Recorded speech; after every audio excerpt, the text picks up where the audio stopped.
Bari waya. Duk da kai ne. Bari waya ne.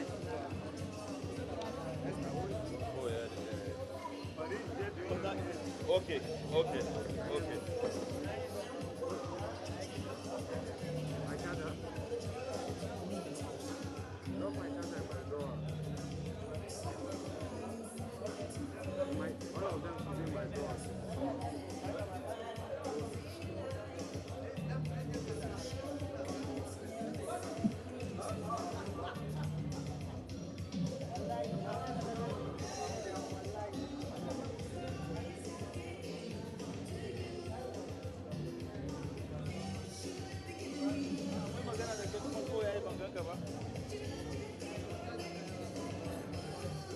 I said 3:30.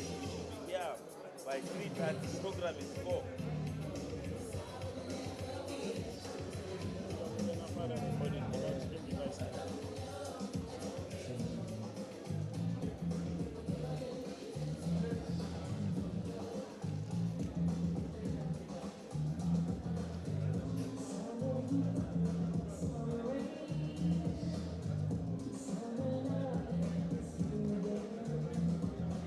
Hello, Suleiman. Yeah? Ka gani ne? To, tayar sai ka hada. Yawwa.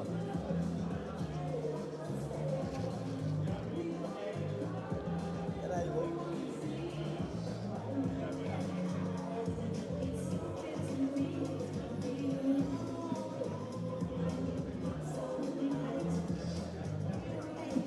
Can you hear me? Can you hear me?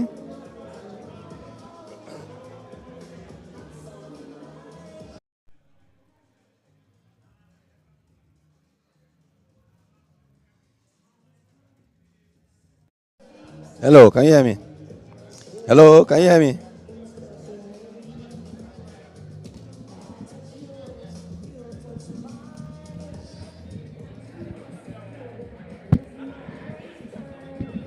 Hello, can you hear me?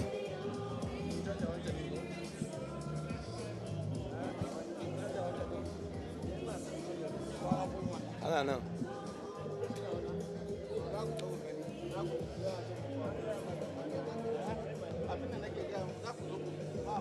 Me ne da? How often might you take it there? That's not going to happen. She never gets able to buy in and come as I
ana gani na?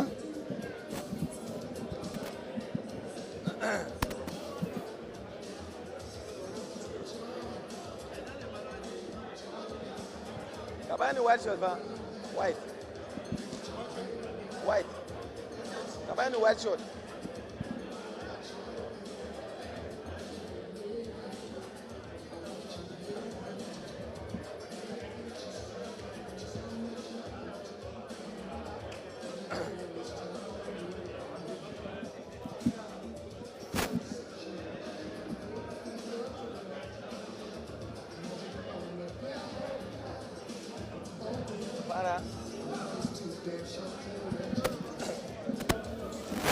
Good evening, Adamawa people.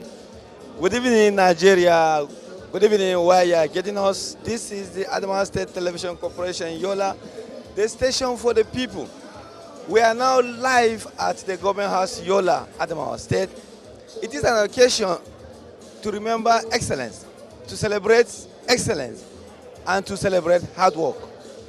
The celebration is for Dr. Edgar Amos Sunday, former head of state civil service, and now the chief of staff to the governor of Adamawa State. Today, formally, he is retiring as he marks his 60 years of age.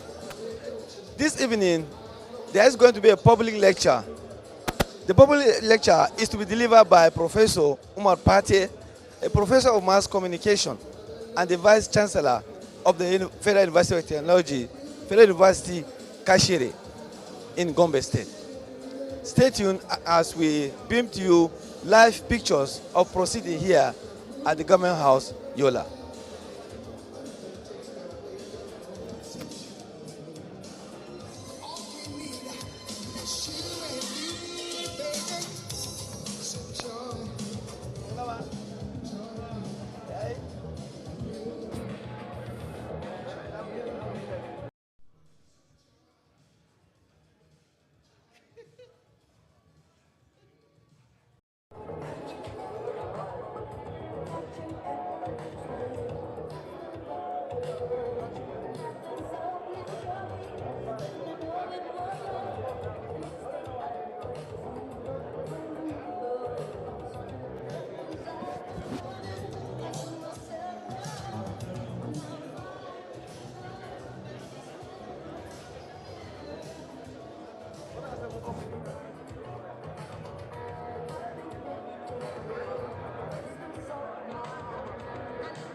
Hello. Like I earlier said during my opening montage here at the Government House, Yola, it is an occasion to remember excellence as the occasion is about to commence, as dignitaries have already arrived at the Government House, Yola. Family, friends, well wishers, the celebrant, the chief of staff, and the retiring civil servant who was immediately the past head of service. Ladies and gentlemen, let me welcome you very quickly and most profoundly into the banquet hall of the Government House, Yola, the venue for this very historic gathering, very, very historic lecture that we will be having in a short, not too long. Excellency, the Deputy Governor will be joining us together with the Chairman of the region.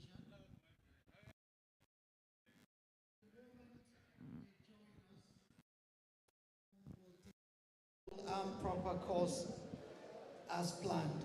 Meanwhile, I would like to welcome you and thank you all for coming up out of your very busy and tight schedule. You found it necessary to come honor, to come celebrate, and to come be part of this history. On behalf of the organizers, on behalf of the friends, the family, And indeed, the good people of Adamawa State welcome you all. Already, the Secretary to the Government of Adamawa State is seated. And like I said, not too long, we will start the program. Meanwhile, the DJ will continue to play the soft musical feelers that he's been doing to entertain us while we await the arrival of the Excellencies to formally start the event. Thank you, and thank you very much indeed. Thank you.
Inda akwai screwdriver, da akwai screwdriver ne ma kara daure.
Hello, kana jina? Yana fita mai kyau. Hello? Hello?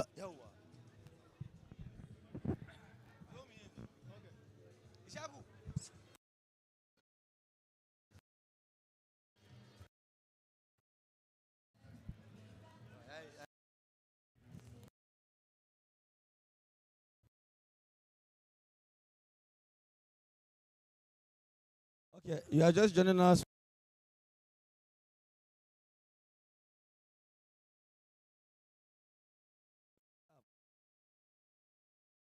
We know your name. Yes, I'm Dr. Malamba Bitcoin. Staff. You here? Told story. Leader of a setter.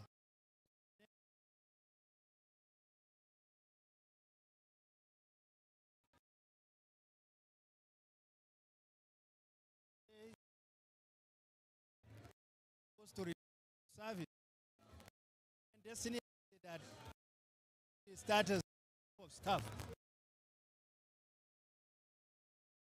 Yeah.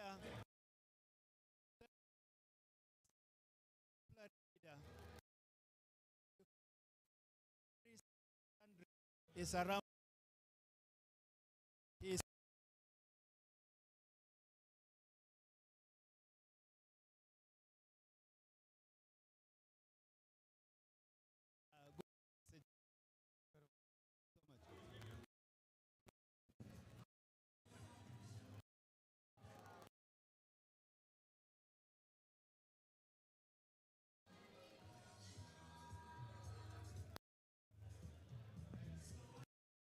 Okay, 5 million na ka kawo 10 million.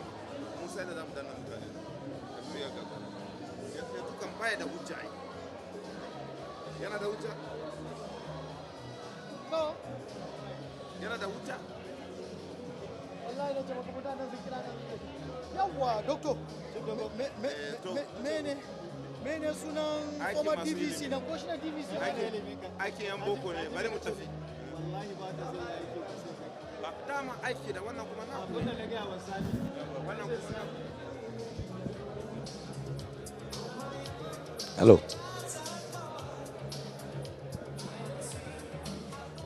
Hello. Hello.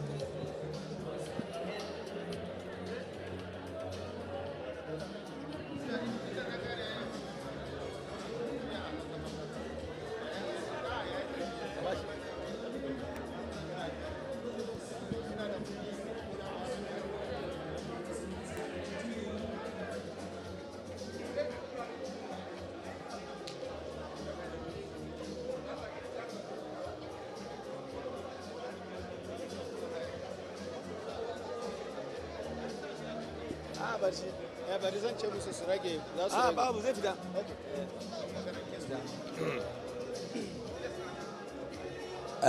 I am now joined live here at the banquet hall, Government House, Yola, to talk to a distinguished personality here in Adamawa State, who is here to celebrate Dr. Edgar Amos, the current chief of staff to the governor of Adamawa State, who has just turned 60 years, which means that he has retired from active service. Thank you very much, sir. Can you tell us your name? Yes, my name is Dr. Adamu Malamba Bitcoin. I am a special advisor to His Excellency, the Executive Governor of Adamawa State, on good governance, attached to the office of the Chief of Staff. Why are you here? We are here, just like everybody, to celebrate an icon, to celebrate a father, to celebrate a husband, to celebrate a leader who has spent most of his lifetime before now in providing smiles to the faces to gloomy faces. And quite like, unlike what it used to be, when somebody turns 60 or when somebody is celebrating his birthdays, they normally just cut the cake. But this time around, it is being garnished, bringing in a professor, a vice chancellor from a renowned federal university to come and talk to us about what? About diversity and solidarity. What are we doing right? What are we doing wrong? So this is a new paradigm shift from the normal birthday celebrations. Dr. Edgar Amos has turned 60, and then when ordinarily he was supposed to retire, but then destiny has it that he should assume the status of a chief of staff. And then here we are today at his 60th birthday, celebrating him, aligning with him, and then, as I said, unlike what it used to be, because he is an orator, he is an academic, he is a good leader. He wants us to have a takeaway from a professor who is coming to talk to us about diversity and solidarity. Thank you very much. Now, Dr. Edgar has just transited from civil service to a politician because he's holding a political office. Whether now, we do like you think future holds for Dr. Edgar? Yes, of course. As you can see, quite unlike the usual practice of cutting cake and perhaps saying, Daddy, happy birthday. Here we are, look at everybody here, present. All in the name of what? In the name of attending, honoring the invitation from this gentleman. So whether we like it or not, he is already a politician, because you cannot gather these people except if you are a politician. What I mean by politician is somebody who lives peacefully with people, and it takes politics to live in peace with people from diverse backgrounds. It's my pleasure talking to you. Thank you.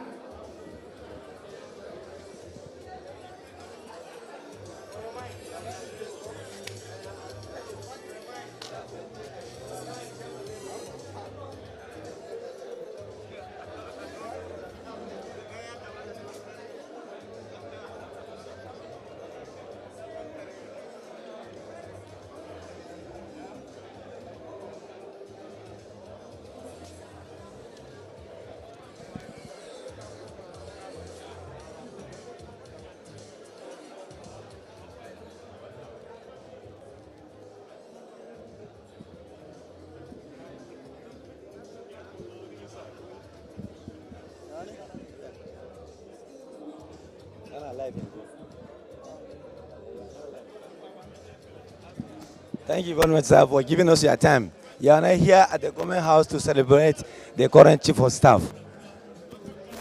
Yeah, we're all here to celebrate a constitutional man, a man of integrity.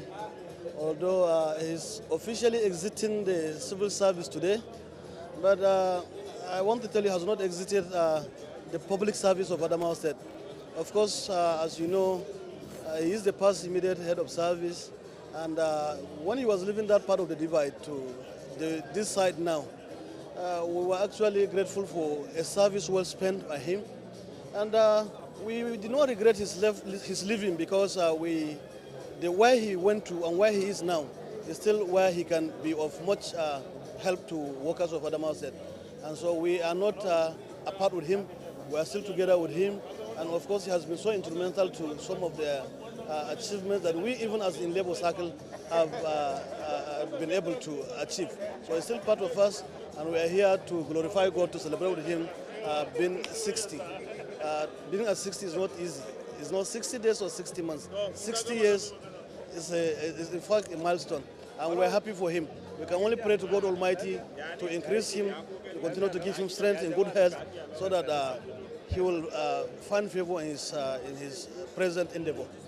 Thank you, sir. You're welcome.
Wannan mutum ne wannan ba na wancan ba. Wannan ina ga na wancan ne. Na ta da zuwa goni ta da ana. Sai da su ya kudi da su. Because wannan ana danna. Kai wani kawo. Suna dubawa sabarin ko zai iya cire. Da zuwa akwai wani caja a nan na wannan duk da ya caja nan ya ji. Na wannan ba ya ga na babban ba. Yana cikin wannan jaka. Shi ba ya cire kai na wani.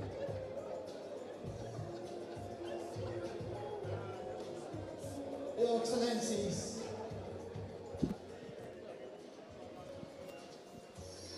may I please ask that we stand and receive the gracious presence of Our Excellency, the Deputy Governor of Adamawa State.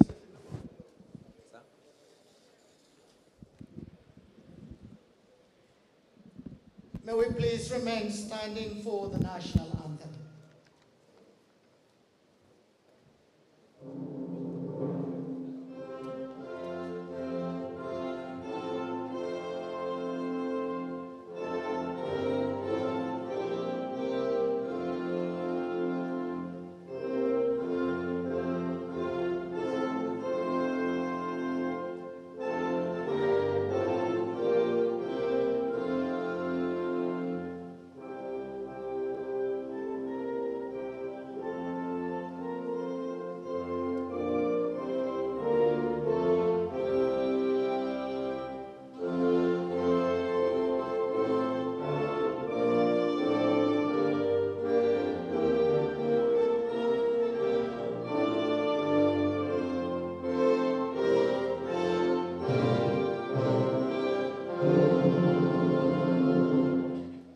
Thank you very much, Your Excellencies.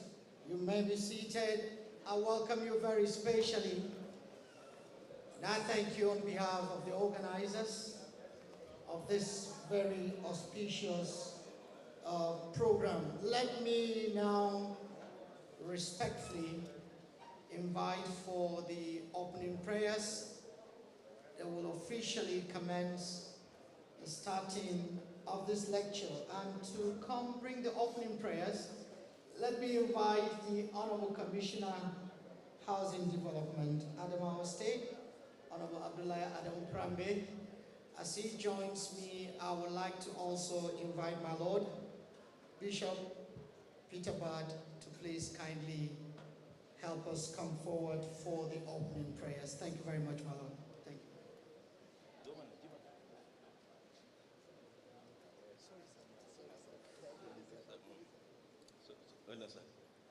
صلوا على النبي الكريم اللهم صل على محمد وعلى ال محمد كما صليت على ابراهيم وعلى ال ابراهيم وبارك على محمد وعلى ال محمد في العالمين انك حميد مجيد اللهم يا حي يا قيوم اللهم يا ذا الجلال والاكرام اللهم نور قلوبنا بنور الايمان اللهم ربنا آتنا في الدنيا حسنة وفي الآخرة حسنة وقنا عذاب النار سبحان ربك رب العزة عما يصفون وسلام على المرسلين والحمد لله رب العالمين.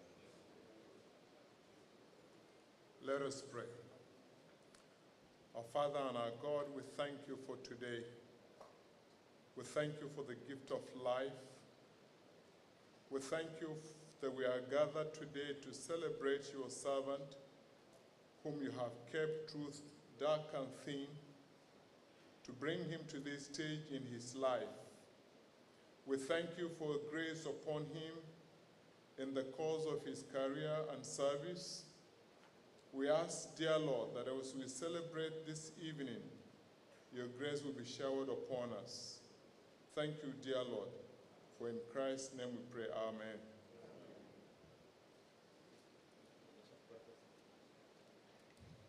Thank you very much, the Honorable Commissioner, and thank you very much, my Lord Bishop. Your Excellency, the Deputy Governor of Adamawa State, our mother of the land, Professor Kaleta Poa G. Farota, Your Excellency, the immediate past Secretary to the Federal Government of Nigeria, Barrister Boss Gida Mustafa CFR, and Chairman of this occasion. Your Excellency, the Secretary to the State Government of Adamawa State, Honorable Awal D. Tukur, BOT member of our great party, the People's Democratic Party. Of course, the celebrant and his dear wife, the one, the only Dr. Edgar Amos Sunday, Chief of Staff to the government of Adamawa State, the head of service, Adamawa State, Pharmacist Isa Sheu Ardo, MNI, the guest lecturer in today's historic event, Professor Umaru A. Pate, the Vice Chancellor of Federal University, Kashere. Thank you very much. I think that was a good place to clap. The president, the national president of the Council of Veterinary Doctors of Nigeria, Dr. Olatunji Nasir, who is here with us. My Lord, the Honorable Justice Nathan Musa Wakilin Alkali and the representative of His Royal Highness, the Lamido of Adamawa, Lamido Dr. Muhammadu Barkindo Ali Mustafa. The immediate past head of service of Adamawa State, Dr. Louis Mandama, MNI, board member of the ICPC. Honorable Commissioners, members of the Adamawa State Executive Council here present, honorable members, Adamawa State House of Assembly here present, but of particular mention is the Deputy Speaker, Adamawa State House of Assembly, Honorable Mohamed Buba Jijua, honorable permanent secretaries of the government of Adamawa State here present, principal special assistants to His Excellency the Governor of Adamawa State, senior special assistants. Let me honor Dr. Bashir Aliu, the Deputy Vice Chancellor, Modibo Adama University, Professor Nayu Mohamed Tongos. Of course, not too long, he had offered the opening prayer, my Lord Bishop Peter Batmaus, Comrade Emmanuel Fashe, the chairman of the Nigerian Labour Congress, Adamawa State Chapter, and all your great people. Other distinguished personalities here present, let me mention Hajia Aisha Bello Bawa, the head of the PAWECA. Of course, the general manager of the Adamawa Television Corporation, ATV, together with his crew who are covering today's event live. So this event is being covered live. We honor and appreciate you. Members of the family of the celebrant, Dr. Edgar Amos Sunday, the Chief of Staff to His Excellency the Governor of Adamawa State, and the immediate past head of service, friends of the celebrant, invited guests, ladies and gentlemen, let me welcome you most especially to this august gathering, to this auspicious occasion, to this very, very historic and important occasion, the public lecture that is a double-edged sword. It's in honor of Dr. Edgar Amos Sunday, who is today celebrating his 60th birthday and also formally retiring from the civil service of Adamawa State. Please put your hands together for him. May I remind you that the lecture today will discuss the topic identity, diversity, and solidarity, a case for national praxis. And to do justice to that topic later will be no other but the very eminent and distinguished Professor Pate. I welcome you all, and I thank you most sincerely for coming to honor this program. At this point, without further ado, and I had wished we could shift this podium to the middle, but If you wouldn't mind, let me invite the chairman of this occasion, a man who is not new to cheers, who is not new to cheering occasion. He has cheered and cheered and cheered occasions more than I can ever recall or remember. But of course, we all know his immediate past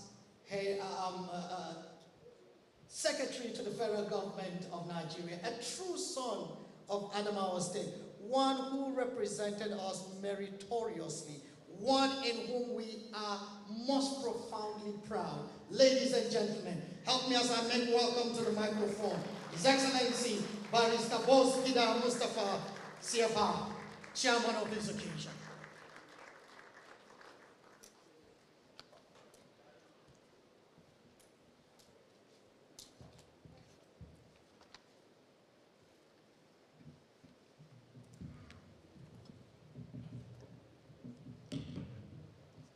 That's better because some of us are endowed vertically.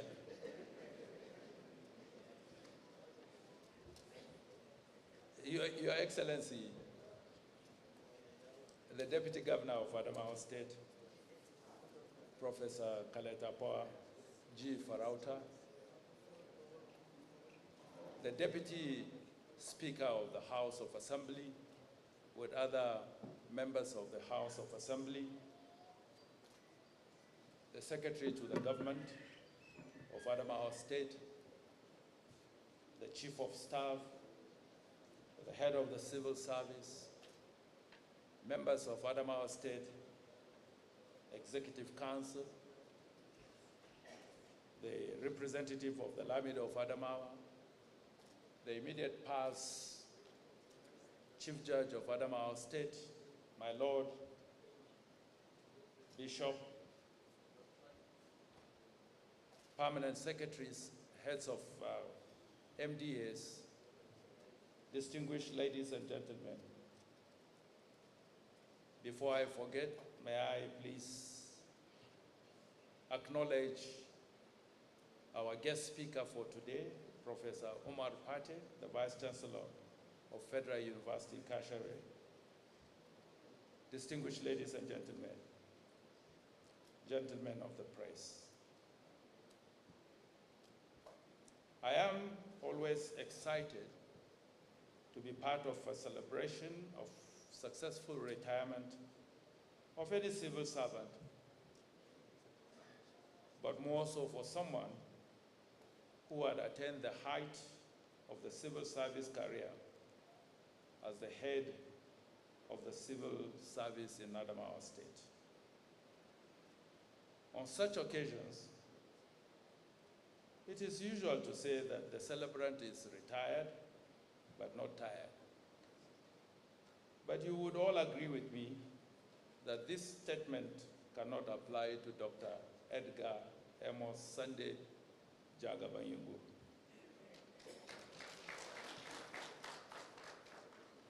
I feel highly delighted and honored to be the chairman of this occasion.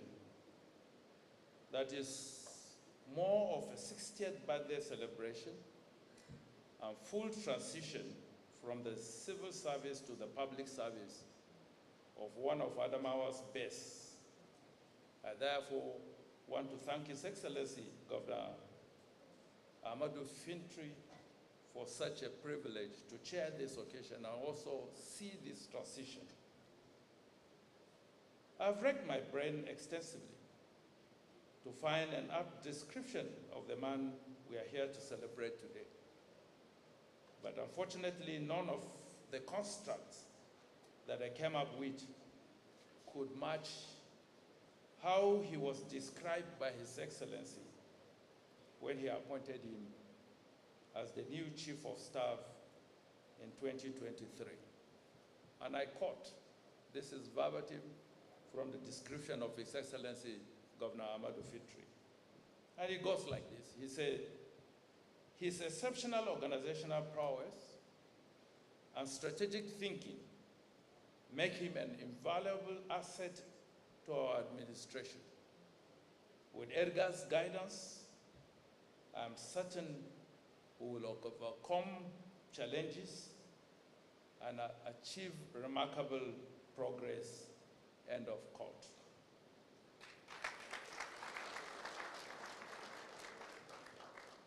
In my various interactions with Edgar, and this spans almost 2.5 to 3 decades, I have found him a reliable, honorable, and dedicated person. If you have him as a friend, brother, partner, or boss, be assured that he will never disappoint you. I see him as a lion in pursuing his objectives and a sheep in appreciating efforts of subordinates. The character of Edgar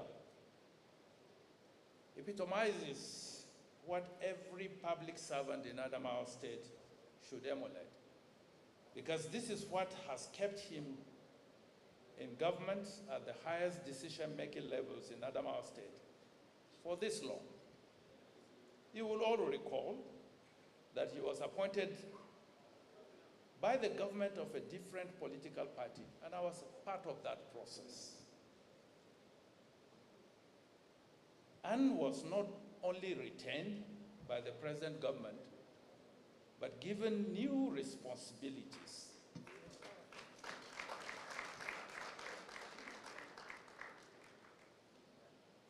But not to forget that this singular decision speaks to the person of Governor Amadou Umaru Fintri. For the celebrant, you are getting to the 6th floor, marks another important turning point in your life. I can't remember when I was 60.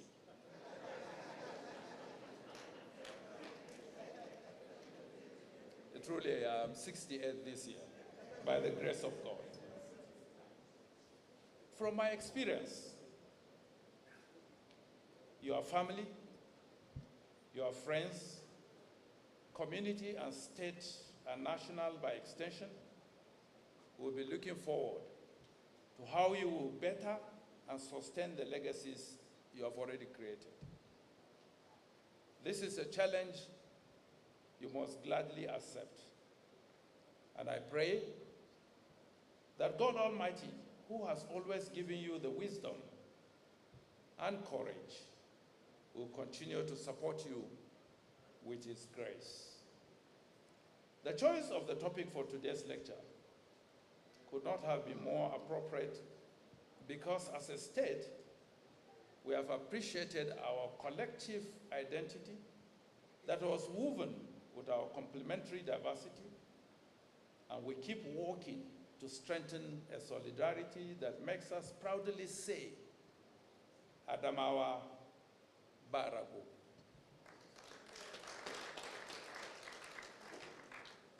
As individuals and groups, we therefore need to work on strengthening our established customs and practices and continually pursue ways of learning from the past, understanding the present, and shaping the great and glorious future that Adamawa State rightly deserves. I look forward to the lecture to be delivered by another great son of Adamawa State, Professor Omar Pate, whose national and global experience will no doubt provide ideas on processes to improve on what we presently have as a people. I also want to challenge Professor Pate to put a national context to his presentation, because it is becoming increasingly necessary for Nigeria to harness her diversity without recourse to primordial sentiments. Once more, I welcome you all, and on a personal note, thank His Excellency, through by extension to Her Excellency, the Deputy Governor, and the organizers for the opportunity to serve as chairman of this great event. Thank you for your kind attention, and God bless Adamawa State.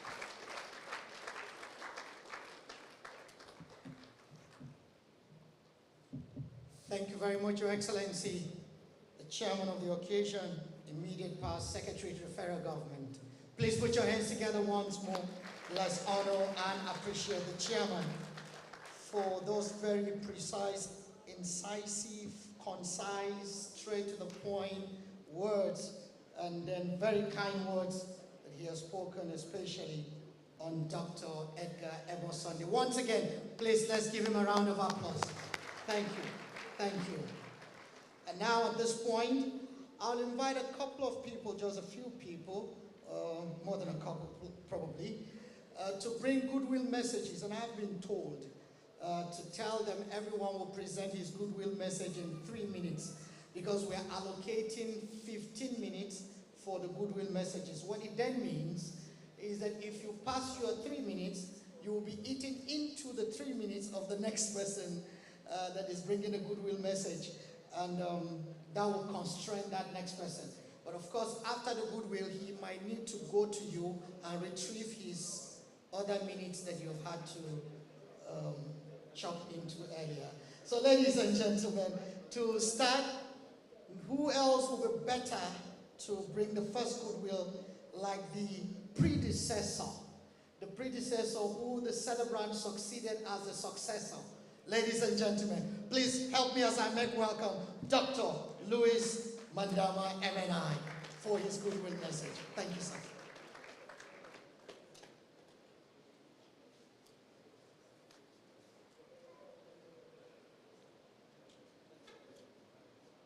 Your Excellency, the Deputy Governor of Adamawa State, the Chairman of the occasion, please permit me to continue on the already established protocol. However, members of the fourth estate of the realm, distinguished ladies and gentlemen, as put forth by the MC, the celebrant is a junior brother, a friend, and indeed somebody who took over from me, meaning I handed over the mantle of leadership to him. And it will suffice or surprise all of you. I'm a veterinary surgeon, member College of Vet Surgeons, Nigeria. And coincidentally, I handed over to a veterinary surgeon. Now, in the course of our stay, I served most of the time under the World Bank in the ADB system for 20 years, managing Unified Agri-Extension Service. I was more of technology transfer and then feedback to research. In his case, he in the ministry, but instead of remaining as the normal civil servant, he was thinking outside the box. He was into national and international discourse. And that's why you can see it got translated. Apart from working and rising within the civil service, he was at one time the national president of the Nigerian Veterinary Medical Association. And let me say this, before he became the head of service, the governor then whispered to me and said, this is somebody he has admired over a time. In his national discourse, each time he watches his television and he sees him talk, he has his own ideas well processed. To confirm that Dr. Edgar Amos Sunday is a disciplined person, willing to make exploits, and not only that, at each time he is ready with answers or solutions to issues that would arise. And that's why, by the time I was finally leaving, and it became pertinent for me to hand over, I said, yes, this is another vet. This is another vet. To tell all the August House this evening that vets are doing it.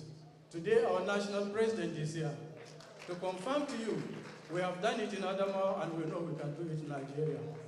As you are ushered into the 6th floor, or the 6th, as put forth by the chairman, I'm your senior too, I've enjoyed it. As a matter of fact, just on the 18th of this month, I made it 66. So you are welcome.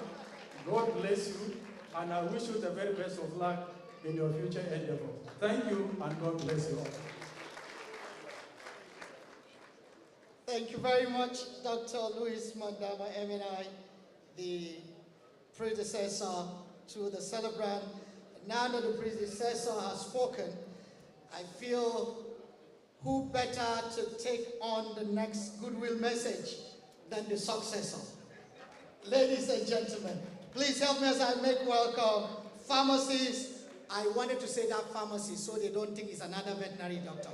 All right, pharmacist Isa Show Ando MNI, the head of service at Adamawa State.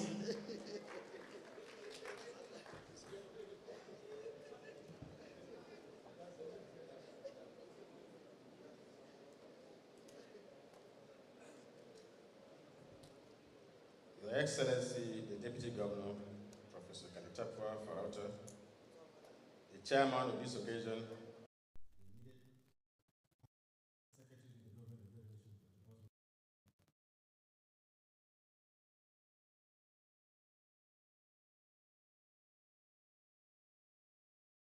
lecturer for this occasion, Professor Umar Pate, Vice Chancellor,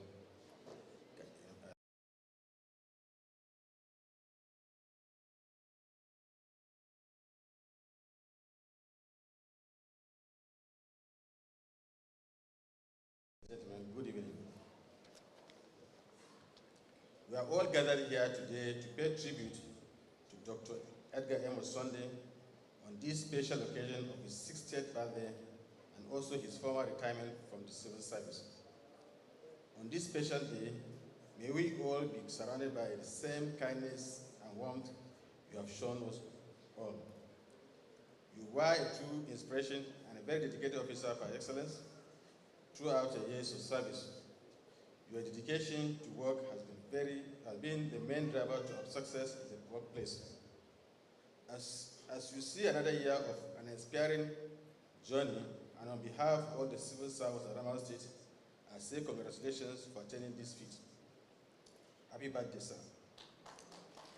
As you reflect on your years in service, I'm sure it was both memorable and as well as rewarding. I hope your exit for the service will not be an end to your inspirational role for the civil servants, but that your visibility in the system will still be there, will still be felt. I wish you success as you embark into another journey in your life. Thank you, and may God bless all of us. Thank you.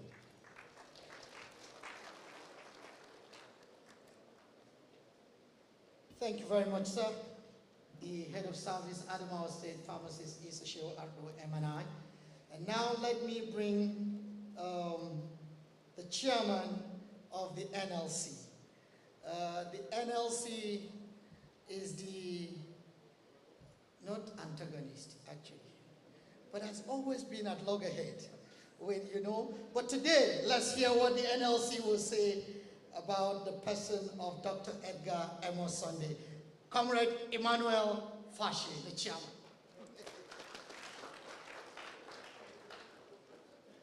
Though I control the microphone now, I will not retaliate. Your Excellency, the Deputy Governor of Adamawa State, Professor Kalitapwa George Farauta,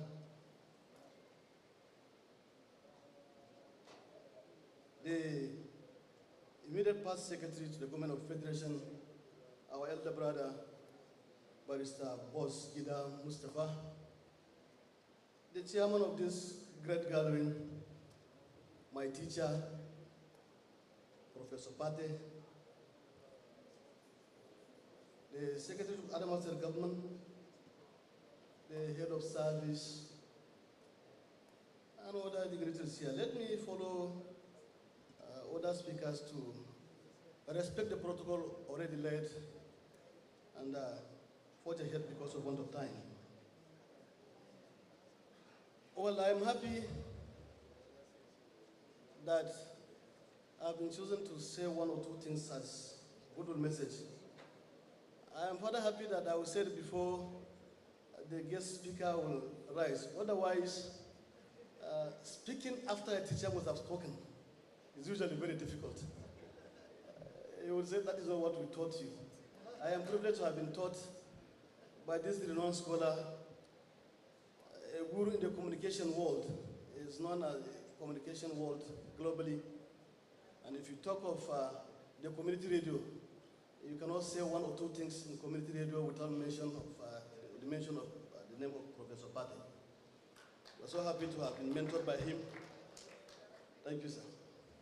Having said that, I am at a loss as what to say here on our boss, Comrade Dr. Amos Edgar Sunday. He has been part of us. In fact, last year, when he was forcefully removed from this part of the divide to the other world, we felt a little discomfort. We were not comfortable, actually. But again, when we look at it through the other prism, we begin to glorify God because he is also going to represent us in that divide. And he has been doing that with vigor. We can only be happy for that.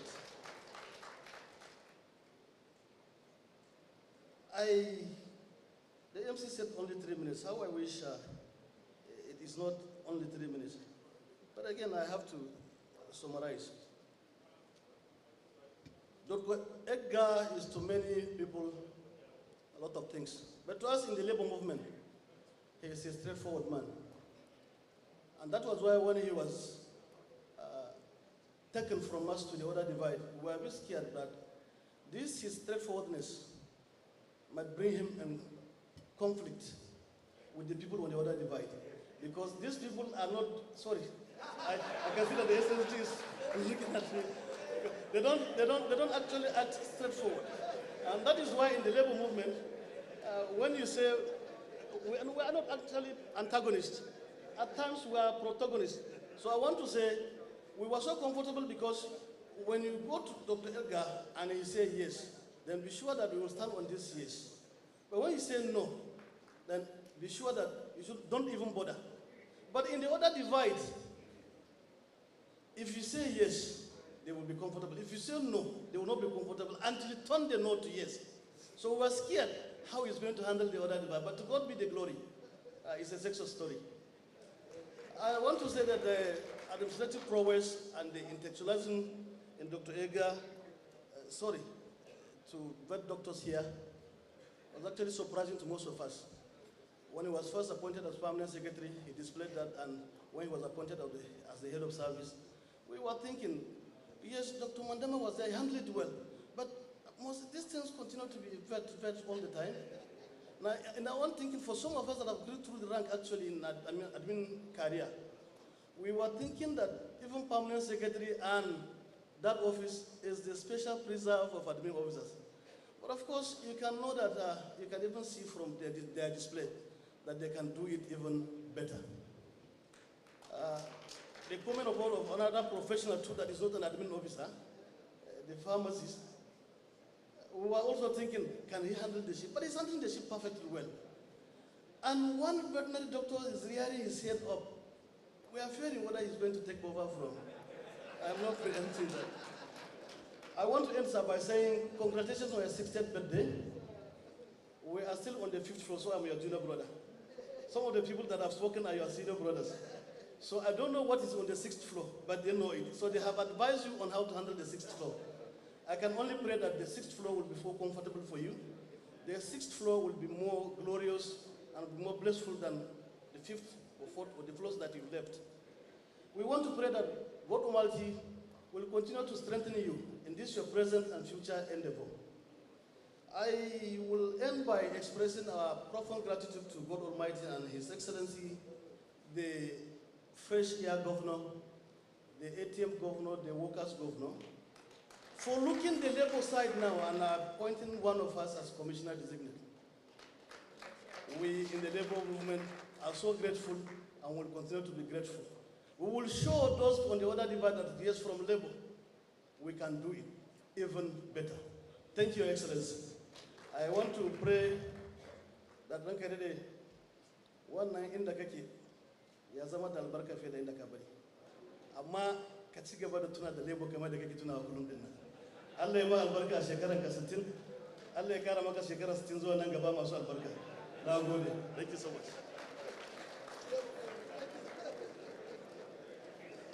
Thank you very much, the NLC chairman, the able comrade, the one, the only Comrade Emmanuel Fashe. I thank you personally for not taking your pound of flesh, and to the comment that your fear for the Chief of Staff was coming over to the other side. That was directly at people like us who were the other side. Well, I will assure you that the other side gave him some very colorful names when he came. There were some very beautiful names he has earned so far in the government house, and I will not be the one to mention them.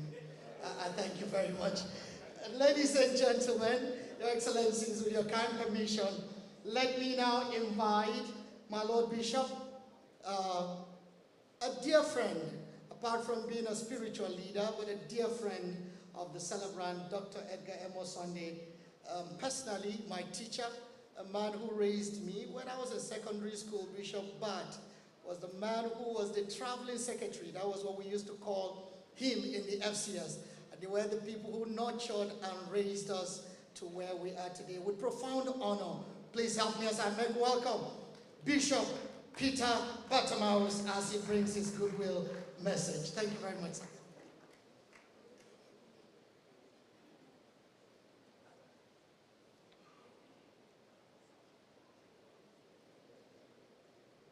Good evening. Your Excellency, the Deputy Governor of Adamawa State, Your Excellency, the Chairman of the occasion, the guest speaker of this event. I come here wearing two hats. I've known Edgar and Heidi for over a period of 3 decades. At that time, Heidi was a student at the Federal University of Technology, Yola, and I was traveling secretary for FCS.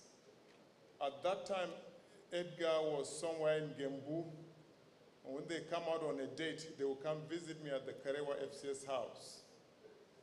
And we will hang out together. Both of us were unmarried at the time. And along the way, I jumped the marriage line before Edgar joined, and we have been 2 very good friends. Edgar is blunt to a fault, very straightforward, but also very objective. Of all my many friends, I treasure Edgar a lot. Partly because of his bluntness, but also because of his straightforwardness. And he will objectively give you reasons why certain decisions should not be made. I recall at one troubled time in my life, I wrote a 5-page letter to express myself. And he helped me express that same 5-page letter in 3 paragraphs. Edgar, thank you. But also, living with Edgar had also been a hard time. I want to say congratulations to Heidi for over the years. He's so principled and principled to a fault that sometimes you would mistaken his objectivity for something. I'm sure his younger brother, his siblings will testify to that. He will tell you to your face when something is wrong. Edgar, thank you for being very straightforward. But special thanks to Heidi, who has endured all these 60 years and a greater part of their love life together. I speak on behalf of the church. Edgar is also a trustee member of the Lutheran Church of Christ in Nigeria. To get to that status is not easy. And by easy, I mean, how many Yungurs are there in the Lutheran Church of Christ, by the way? but I can tell you that when he was elected, there was almost a unanimous vote for Edgar at the floor of the LCCN election time when he was to be elected. Edgar, I'm sure that election did not come by mistake. It came because people saw what you can offer them. Like the previous speaker said, I also have been a very keen speaker, a keen observer from your radio programs. Edgar is well-read. I don't know if all vets are well-read, I'm sorry. But Edgar would talk like a politician. If you go to the realm of politics, Edgar would talk like a specialist, as if he has read BSc political science. You bring him to medicine, he will offer you something. And I think was this broadness in your thinking, in your outlook. I'm sure it is that which has earned you the respect you have. I ask you, having come to the 6th floor, and by the way, I'm on the 6th floor already. So welcome to the club. And I plead that you will still remain there and be there, but again, carry those good gifts you have carried along as expressed by several speakers. Don't leave them along the way. I want to speak on behalf of the church to say thank you and congratulations on your 60th birthday. Heidi had told me there's a special welcome for you tonight. Thank you. Bye.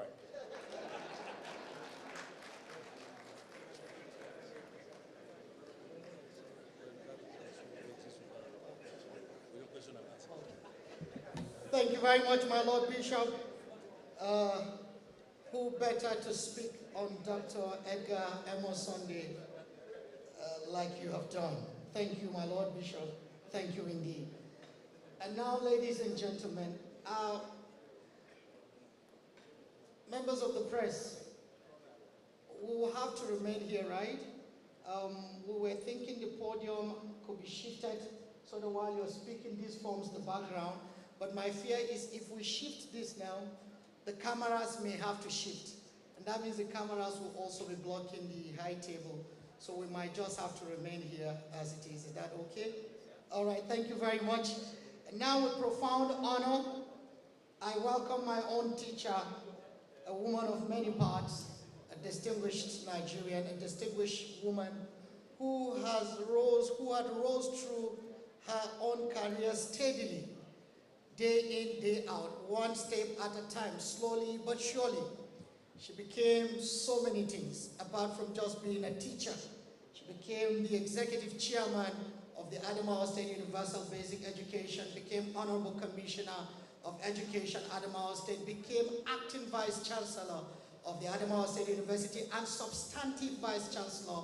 And eventually today, she sits as the Deputy Governor, in whom we are well proud of Adamawa State. Ladies and gentlemen, please help me as I make welcome Professor Khaled Akwa Chifarota.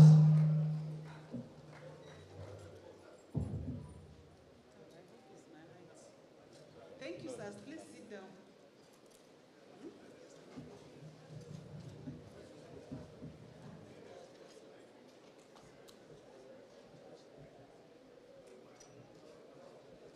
The chairman of this occasion, our elder brother, the immediate past secretary to the federal government of Nigeria, Barrister Bosgida Mustafa. The guest speaker for today, Professor Umar Pati. Please allow me to stand on the existing protocol. But before then, I was asking the celebrant that our brother in the government, the secretary to the government of Adamawa State, the comment was made by my lord, and I referred it back to the SSG. When he said at the time Edgar was chosen as a BOT member in the FCCN, there were not many people. We only wanted to confirm what we had said before, which he refused. But today I am glad. I'm glad my Lord has confirmed it in the presence of all of us. Thank you, my Lord. much for turning out to celebrate our brother, a co-worker, a helper, someone you can depend on. I've also known him for some years, and when I came into government, especially at this position, it's been a time of working closely with him and the SSG. The good thing about him and the SSG, I'm sorry I'm putting all of us together because we are a team as we sit here and we are one big family.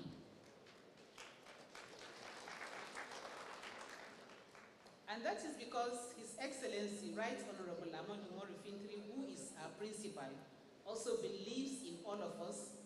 He also believes that there are decisions that he will not take until all of us are seated together to discuss those issues. So today, on behalf of our principal, who is unavoidably absent, I stand here on behalf of him, the government, and the good people of Adamawa State to wish the celebrant, the former head of service, former permanent secretary, the present chief of staff, Jagaban.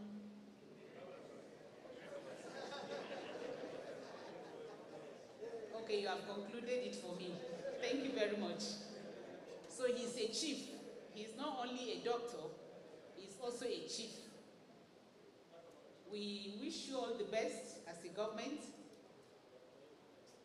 We also wish you that the 6th floor will open more doors of blessings. For those who are already on the floor, I think if you look at them, there are things you might like and there are things you might not like. But I'm glad that for all of them that came up here to say they are already on the 6th floor, they could climb this staircase and went down on their own. So we wish you that strength, that as you climb the staircase of this life in your 6th floor, God will continue to guide you. Before I continue, I'm sorry, I want to welcome my elder brother, Professor Liman Tukur. Sorry, sir, I didn't see you initially. We want to thank all of us for gathering here tonight. Like everyone who spoke earlier has said about Dr. Edgar, you know, the reward for hard work is more work. So it's usually a problem when you are identified in the civil service as someone who can deliver the goals of your principal, your boss, or whoever is leading. So once you are given targets and you achieve them, the reward for achieving those targets is to give you more targets. And I think that is what has happened in the life of our dear brother who is celebrating his 60th birthday today, that he rose through those ranks to the level that my brother Fashe now sees him as jumping from this side of the divide into the other side, which he didn't name, because he didn't name the other side of the divide.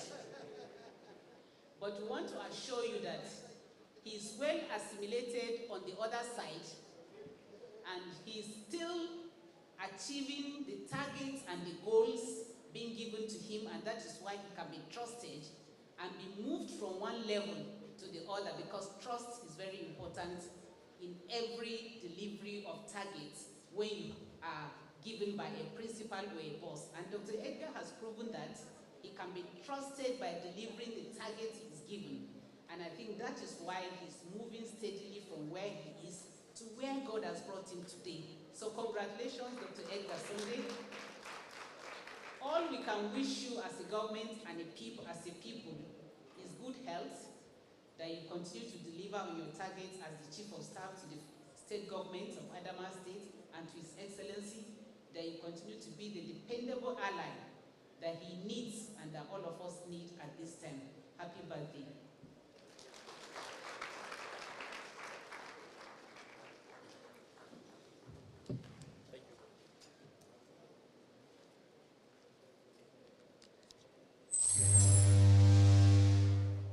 Thank you very much, Your Excellency, our amiable, capable, and able Deputy Governor, Professor Kaleta Kwaji Farauta.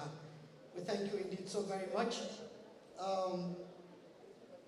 Let me follow suit and honor the gracious presence of the Vice Chancellor of Modibo Adama University, Professor Abdullah Liman Tukur, who joined us while the goodwill messages were going on. Please put your hands together. Let's welcome Prof. Sir, we honor you. Thank you indeed so very much. Thank you. And now, Your Excellencies, my lords, spiritual and temporal, distinguished guests, ladies and gentlemen, let me now welcome to come bring the citation on our guest speaker. The citation of Professor Umar Pate is none other but another erudite, distinguished son of Adamawa State. My own elder brother, the Chief Press Secretary to the Governor of Adamawa State, Mr. Humashi Wonosiko. Please put your hands together for him. Thank you, sir. High Excellency, the Deputy Governor of Adamawa State, Professor Kaleta Farauta, the Chairman of the occasion, immediate past Secretary to the Federal Government, Barrister Boskida Mustafa, my elder brother, the Deputy Speaker, the Secretary to the State Government, the Head of Service, my Lord, Bishop Peter Bath, let me stand on the existing protocol already established. Wow.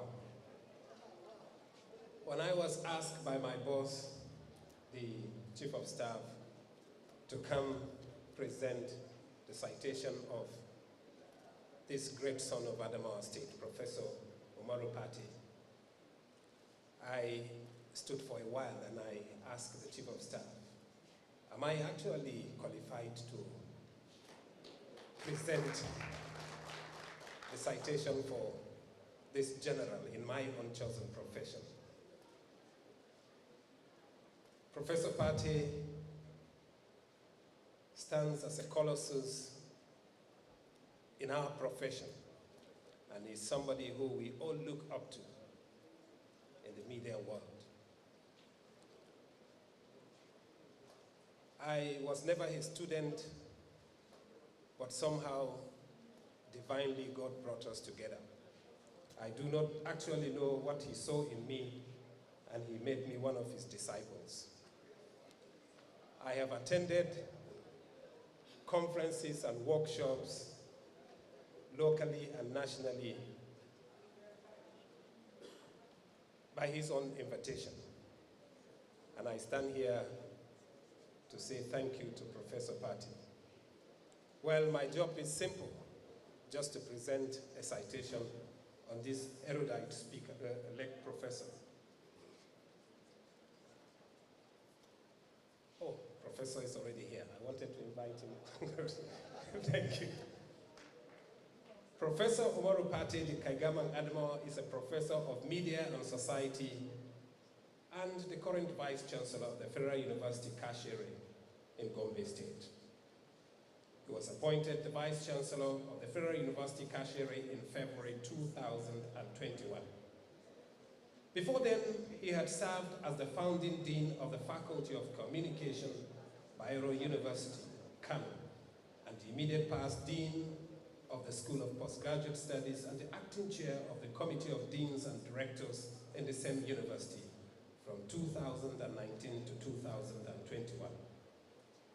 Equally, he is the immediate past Vice Chairman of the Tertiary Education Trust Fund, TED Fund Advisory Group, and a member of the National Research and Development Standing Committee.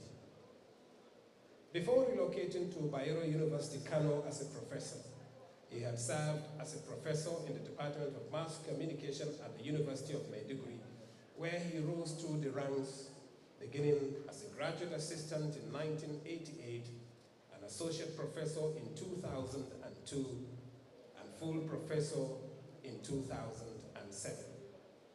He headed the mass communication department in that university for a total of 7 years. Pate holds a PhD in media history from University of Maiduguri in 1997, Master of Philosophy in Communication Studies, University of Ghana, Legon, 1990, and Bachelor of Arts in Mass Communication obtained in 1987. Professor Pate was born on January 4th, 1964 in Song, Adamawa State.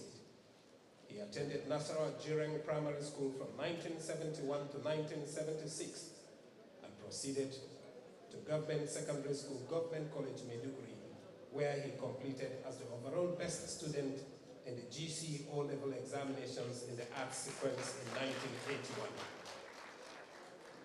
Thereafter, he enrolled at the College of Preliminary Studies, Yola, and obtained the IGMB A-level results that qualified him for admission as a direct entry student into Bachelor of Arts Mass Communication at the University of Maiduguri in 1984. He graduated in 1987.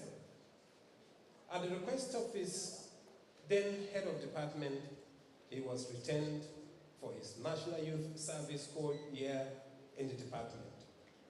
Immediately after the national service, he was employed as a graduate assistant by the University of Maiduguri on October 2, 1988. In November of the same year, he enrolled for a Master of Philosophy degree in Communication Studies at the University of Ghana, Legon. He completed in August 1990 and returned to UNIMED, where he enrolled for his PhD in 1993, graduating in February 1997. In November 2017, Professor Pate was appointed as the Director representing Africa on the 6-persons Board of Directors of the prestigious International Network of UNESCO Professors in Communication, with headquarters at the University of Quebec at Montreal, Canada. In addition, he is affiliated to the several national and international organizations, as well as the current national president of the Association of Communication Scholars and Professors of Nigeria. He is an editorial advisor to 12 communication journals in and out of Nigeria, and has variously served as an external examiner to over 15 universities in Nigeria and abroad. Some of the universities are University of Lagos, Ibadan, Nsukka, ABU, Covenant University, Bowen, University of Jos, Oka, Enugu State University, Leicester, UK, Tehran, Iran, and Makeni in Sierra Leone. He has served on several federal and state government committees and currently chairs the boards of Center for Journalism, Innovation and Development in West Africa and the Pulako FM radio station in Yola. He has working relationships with University of Ohio and Alcorn in the United States of America and that of Al Ain in the United Arab Emirates. Professor Pate is widely traveled and extensively published in books and journals across the globe. For example, in the last 4 years, he had presented papers and participated in high-level academic and policy dialogues in Harvard, USA, Helsinki, Finland, Gothenburg, Sweden, Oslo, Norway, London, and Cambridge, UK, Paris, France, Jakarta, Indonesia, Lima, Peru, Mexico City, Montevideo, Uruguay, Zaragoza, Spain, Mumbai, India, Dubai, UAE, Lahore, Pakistan, Taipei, Taiwan, Accra, Ghana, just to mention a few. Nationally, he has been actively involved in delivering high-level keynotes, convocation, and lead lectures severally in Nigeria too. He had worked as a national and international consultant for several United Nations agencies and organizations in Nigeria and other parts of the world that included Afghanistan, Sierra Leone, and Cameroon. Professor Pate is a fellow of the Nigerian Guild of Editors, fellow Society for Peace Studies and Practice, fellow Chartered Institute of Business Management, member UNESCO Global Network for Communication Professors, member Nigerian Academy of Letters, and member Nigerian Institute of Public Relations, amongst others. He is closely linked to the media industry in Nigeria and abroad through both membership and content contribution. Professor Pate is a recipient of numerous academic and other prestigious awards and recognitions from different institutions and bodies that includes the BBC World Service in London, University Pancasila in Indonesia, University of Punjab in Pakistan, and the National Institute for Policy and Strategic Studies, Kuru, Jos, as well as the Nigeria Union of Journalists and the HLF Christopher Colade Award for Excellence in Leadership and Professionalism in Media. He holds the traditional title of Kaigaman Adamawa, that's a senior counselor and kingmaker in Adamawa Emirate, a title that he inherited from his forefathers. Professor Pate has so far supervised and graduated 23 PhDs and 45 MSc candidates. Many of his students are today professors and senior officers in media houses in and out of Nigeria. From 2017 to date, Professor Pate wrote personal proposals that won different grants worth $6.3 million for various academic activities in Bayero University, Kano, and to some extent, the Federal University, Kashere. He is happily married to Hajia Zainab Abubakar. Your Excellency, ladies and gentlemen, it is with delight that I present to you Professor Umaru Pate, a professor of media and society and an extensively connected scholar who has traversed the length and breadth of Nigeria, a scholar that has established global links in his discipline, a scholar that has offered significant academic contributions and influenced national policy directions for the presentation of the public lecture to mark the 60th birthday and formal retirement from the civil service of his longtime friend and brother, Dr. Edgar Amos, former head of service and current chief of staff to the executive governor of Adamawa State, the Right Honorable Amadou Umaru Fintri, CON. I present to you the Professor of Professors as he addresses the topic, Identity, Diversity and Solidarity, Case for a National Praxis. Professor Pate.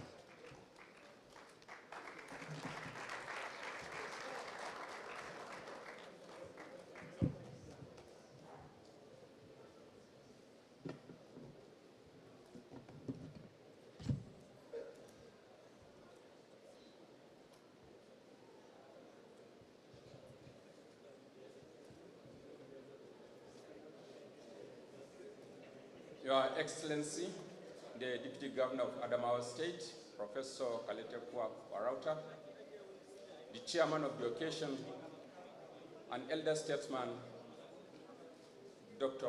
Boss Mustafa, immediate past Secretary to the Federal Government of Nigeria, other very senior officials of government seated here, my colleague from our Dibo Adamawa University, distinguished ladies and gentlemen, good evening. It gives me great pleasure being asked to come and share my ideas on some issues relating to Nigeria's national development, federalism, integration, as well as issues of identity for us as a people. When Dr. Edgar invited me to come, I told him this is an exceptional honor for me. I've been invited to several parts of this world to contribute. I've never ever been invited to Adamawa for anything serious. I have delivered 3 or 4 key major lectures in my life that I value. And this is one of them, not because of the size of the audience, but because of the significance and the metaphorical expression of what it means. I have had the opportunity of standing in front of the Prime Minister of Finland, the President of Finland, and the Secretary General of UNESCO, where there were gathered ministers and over 1,000 senior media people in the world in the Finlanda Hall in Finland, Helsinki, Finland, where I delivered a lecture. And after the delivery of that lecture, my paper was rated, and that gave my university a grant of $700,000. Again, several other lectures followed. The last one that I did, which I considered great, was the convocation lecture of the Tafawa Balewa University in Bauchi. There were several others that I delivered in some parts of the world. But in Adamawa, nobody ever considered that I am significant. I have taken millions of dollars to universities out of Adamawa State. Bayero University, in the last 4 years, I gave them $6.3 million. And they're utilizing it. And they value me, and they cherish me. Today, I specifically and significantly thank Dr. Edgar for creating an opportunity for the people of Adamawa to know that they have a son who is representing them out there. I'm not asking for a position in Adamawa State, please. I'm not. Now, I am glad the former SFG is here. And I'm even happier that the former Vice Chancellor of Adamawa State University, now by the grace of God, the Deputy Governor, is also here. She invited me to deliver the anniversary lecture of that university. I thank you, ma'am, because that also exposed me to the university people in Mubi. Today, I say this is one of those rare moments of honor given to few to be part of an historic occasion to acknowledge and celebrate a worthy gentleman that has devoted a good part of his life in the service of the nation and humanity. I feel highly honored and personally dignified to have been invited to deliver this this lecture in honor of Dr. Edgar Amos, a highly rated civil servant, as well as a worthy son of Adamawa State that most of us are proud of. Such occasions are rare.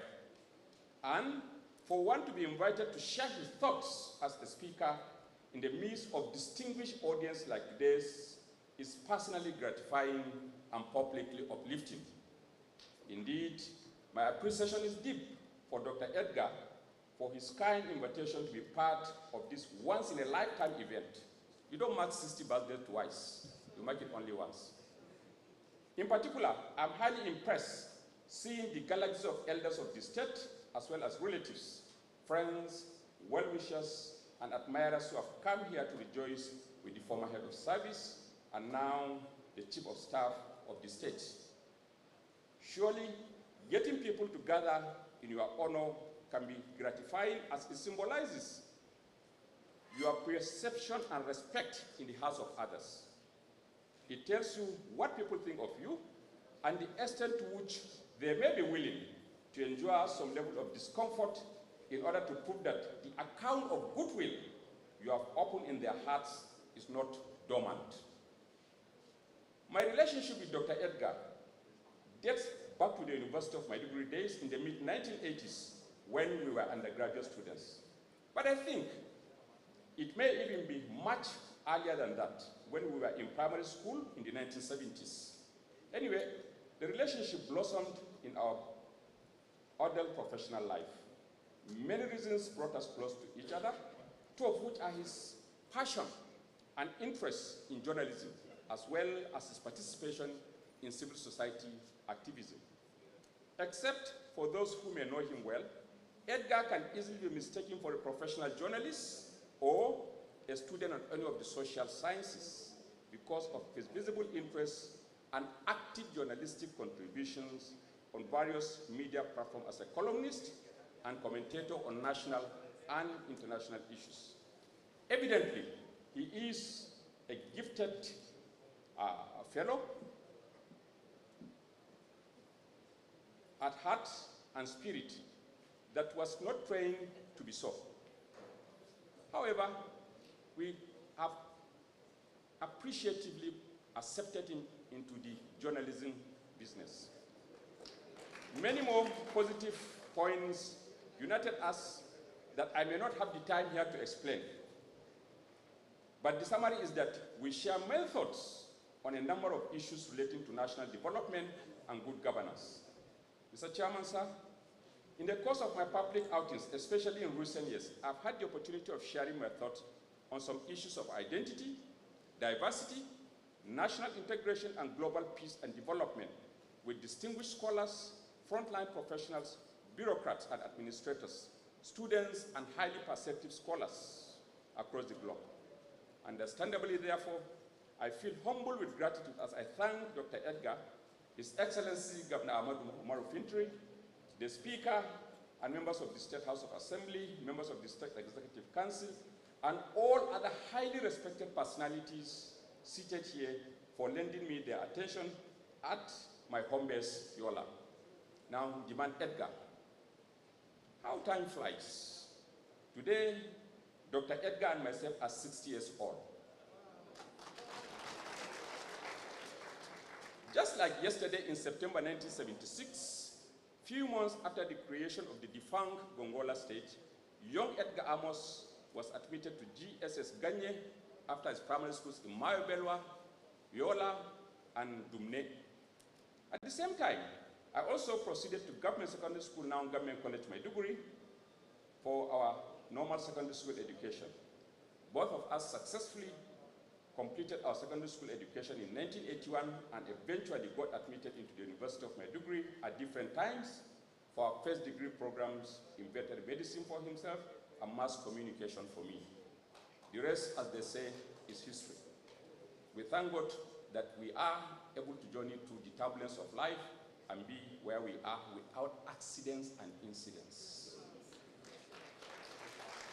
At this point, I wish to generously congratulate Dr. Edgar on his meritorious service, rise, and leadership in the Adamawa State Civil Service, where he served with humility, grace, and good nurture. Without doubt, his quality of service was hugely appreciated for him to have retired honorably and merit being retained and appointed as the Chief of Staff by the Governor of the state, His Excellency Ahmadu Umaru Fintiri.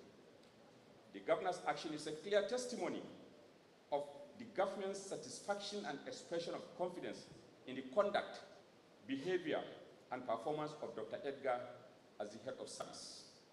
It is indeed a testimony to his credible service as a civil servant and a clear demonstration of the confidence in his competence, calmness, and candor.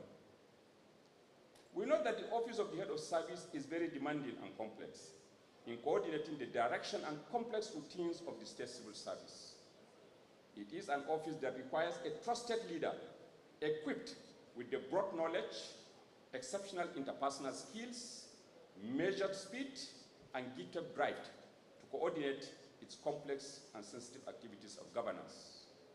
And we know that the civil service is the brainbox and workforce of the government. Thus, being the head of the government workforce speaks much about the character, competence, and level of confidence in its leader. Therefore, it did not come as a surprise that the governor, in his wisdom, selected him for the trusted office of the Chief of Staff.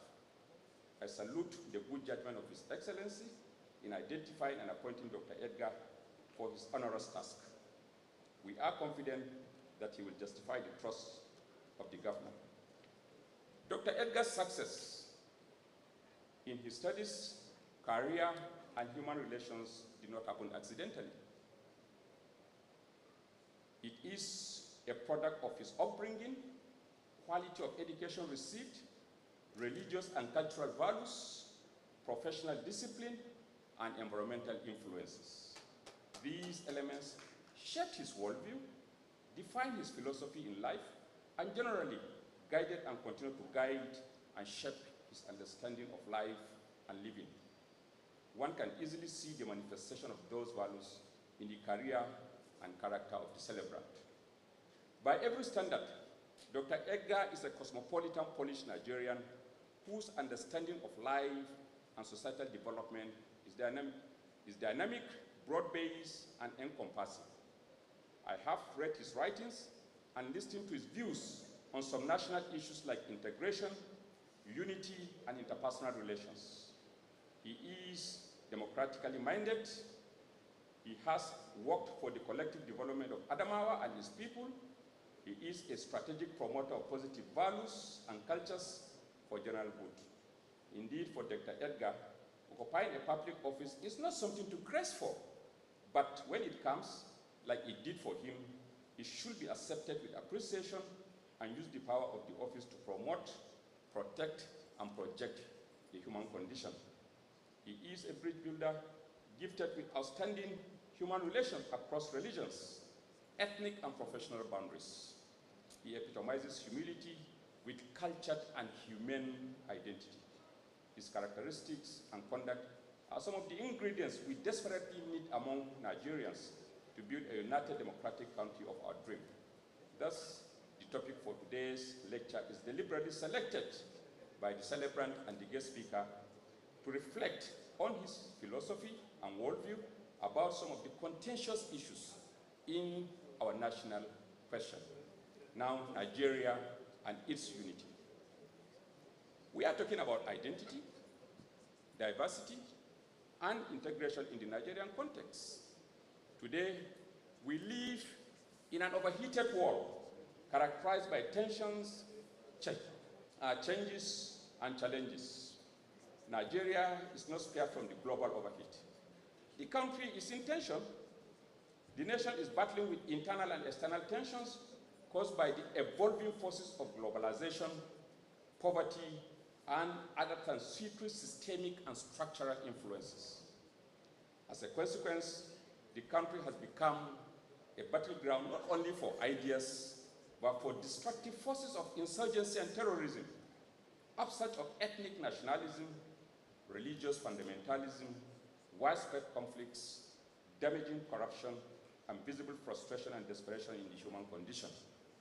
All of that have been unsettling and deeply worrying to the extent that Nigerians have been advocating for restructuring through federalism, national conference, and in the extreme, secession.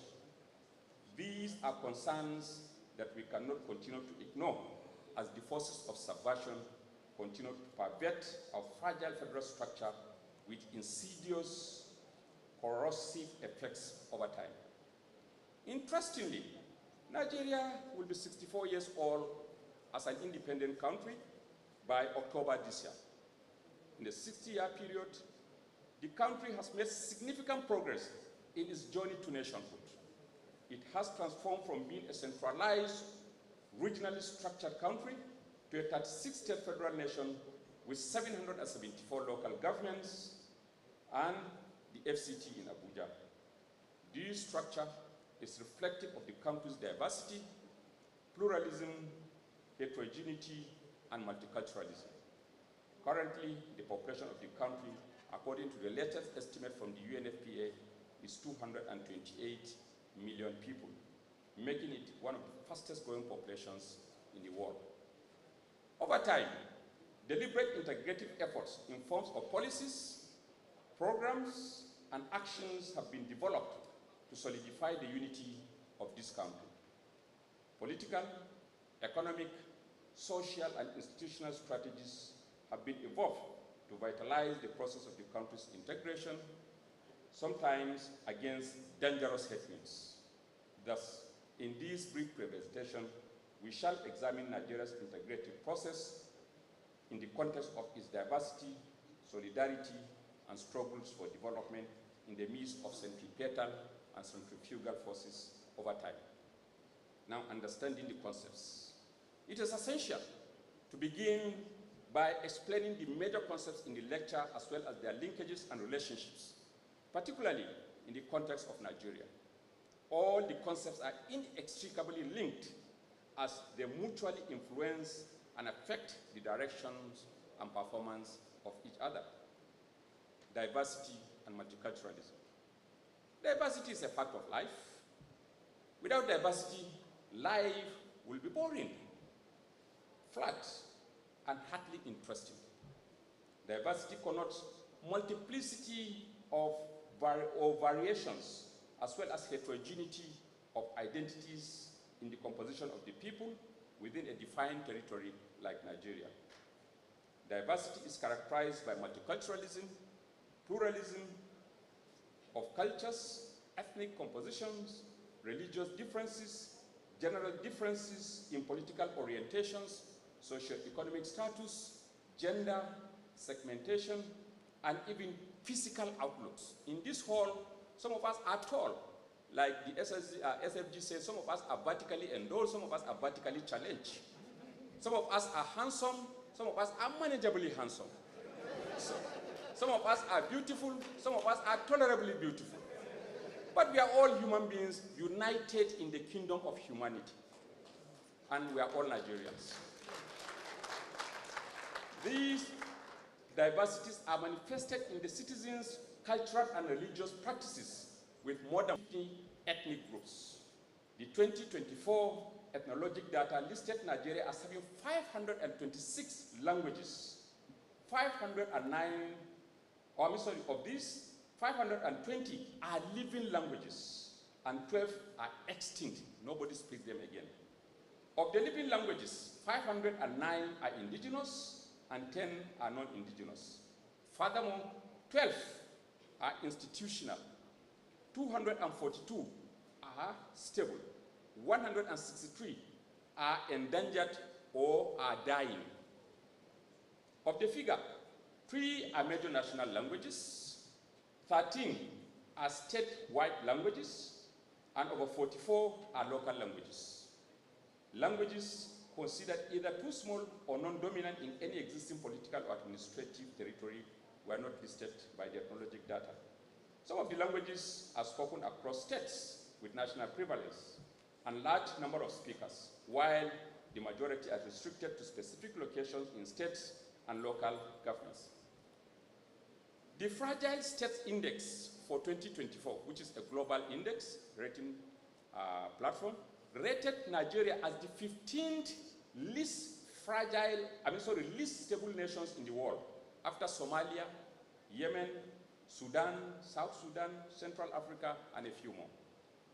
The country is segmented on the lines of politics, religion, ethnicity, and socio-economic differences. Expectedly, these diversities and contradictions like ideology, religion, regionalism, ethnicity, and politics of resource allocation or resource control, power sharing, and other divisive national tendencies are reflected and debated in the country without visible, quick resolutions. Indeed, as argued by Egosa Zuberu, Nigeria can easily be described as one of the deeply divided countries in Africa. Like we noted, Nigeria is about 64 years old as an independent nation. From then till now, one would have thought that Nigerians and Nigeria have overcome certain basic foundational challenges of living together in a united nation. Unfortunately, it is not so. We are still seriously, most times acrimoniously, debating on how to keep Nigeria one. Many of us are still asking if Nigeria is really a united country. Reading our newspapers or some of the postings on the social media platforms on this subject can only add to the frightening conclusion that the fabric of one Nigeria is under severe attack.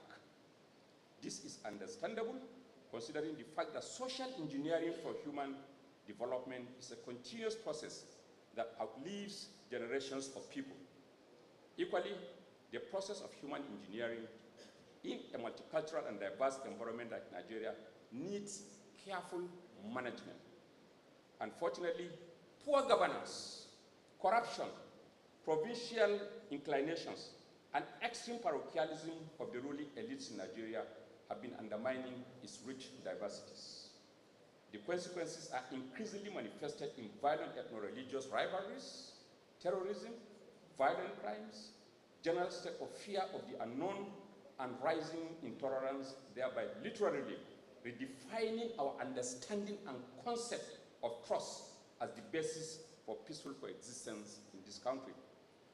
All of that indicate that we are still grappling with basic issues of identity as a people, understanding and acceptability of our diversities, and being able to equitably manage the realities of our pluralism for peaceful coexistence. The consequence is the cultivation of singular identities that serve violent purposes. Sen argues that in his book, Identity and Violence, that conflict and violence are sustained today no less than in the past by the illusion of a unique identity. He argues that the world is increasingly taken to be a federation of religions, and we can add for Nigeria ethnicity, ignoring the relevance of other ways in which people see themselves, involving elements like class, gender, profession, language, literature, science, music, morals, or even politics. He noted that attempts to stop such violence are only handicapped by the conceptual generated by the presumption of singular and choiceless identity. And what do you mean by identity? According to Sen, identity is a multifaceted concept that defines who we are as individuals, encompassing various attributes such as our race, nationality, religion, aspect of human existence, shaping our perspectives, beliefs, and actions. Now, when we talk of singularity of identity, every one of us here is composed of multiplicity of identities. Number one, you are a human being, either male or female. You are born within a location, and that makes you ABC, Yungur, Pachama, Bata, Fulani. These are accidents. You have a father, you have a mother, which is another accident. You did not choose who should be your father or who should be your mother. You only found yourself being brought into this world by Mr. A or Mr. B. Religion, you came out and saw your people practicing, and automatically you followed. And then professionally, you are a vet medical doctor, you are a medical doctor, you are this, you are that, because you went to school to acquire that. So all of us here have what we call ascribed identity. God created you with ascribed. This identity is given to you, God, you cannot change them. You cannot change your father, you cannot change your sex, even though they do it today. You cannot change your mother, you cannot change this, you cannot change that. So if you are my brother, and we do not agree, it is only the accident of birth that makes you my brother, and I cannot change it. But selecting a wife is your choice. You decided that from today, the identity of these ladies will change to Mrs. So-and-so. As a secondary school student, I was called a student. In the university, my identity changed to that of undergraduate. As a worker in the civil service, it changed to civil servant. As a retiree, you are a retired former secretary to government of Nigeria. You see how transitory life is. Former chief of staff, and at another time it could be late former. These are all transitions in life. Now, if you understand these things, it means targeting one identity in you is not enough. If there is a religious conflict and you target a Christian or you target a Muslim, and you either kill him or injure him, you are now forgetting that this Christian or this Muslim you have killed is a father, is a mother, is a breadwinner, is this, is that, so many other identities. So the danger is many of us are only focusing on single identities that we see in people at any point in time, forgetting the other identities. So this is what this scholar is arguing, and which in Nigeria, unfortunately, many of us are now being trained to appreciate singularity of identity in people as against multiplicity of identities that all of us possess. And that is dangerous and violent prone for a country like our own.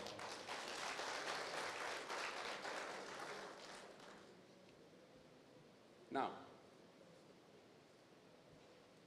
going by concept of national integration, we have been talking about national integration since 1914 in this country when Nigeria was amalgamated.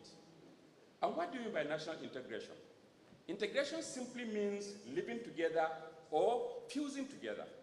It implies the admission of the reality and submission to the collective spirit of oneness in a diverse national setting. National integration is not a one-off affair. It's not something you set today and achieve it tomorrow. It is a continuous process of adjustment and adaptation to changing realities, shifting interests, and new challenges. Scholars like Nkom and many others variously argue that problems often arise in conceptualizing the idea of national integration. One of it is people often assume that national integration is achieved through the elimination of ethnic, cultural, and other primordial parameters among the citizens of a country to pave way for the emergence of a national culture and identity. It is not so.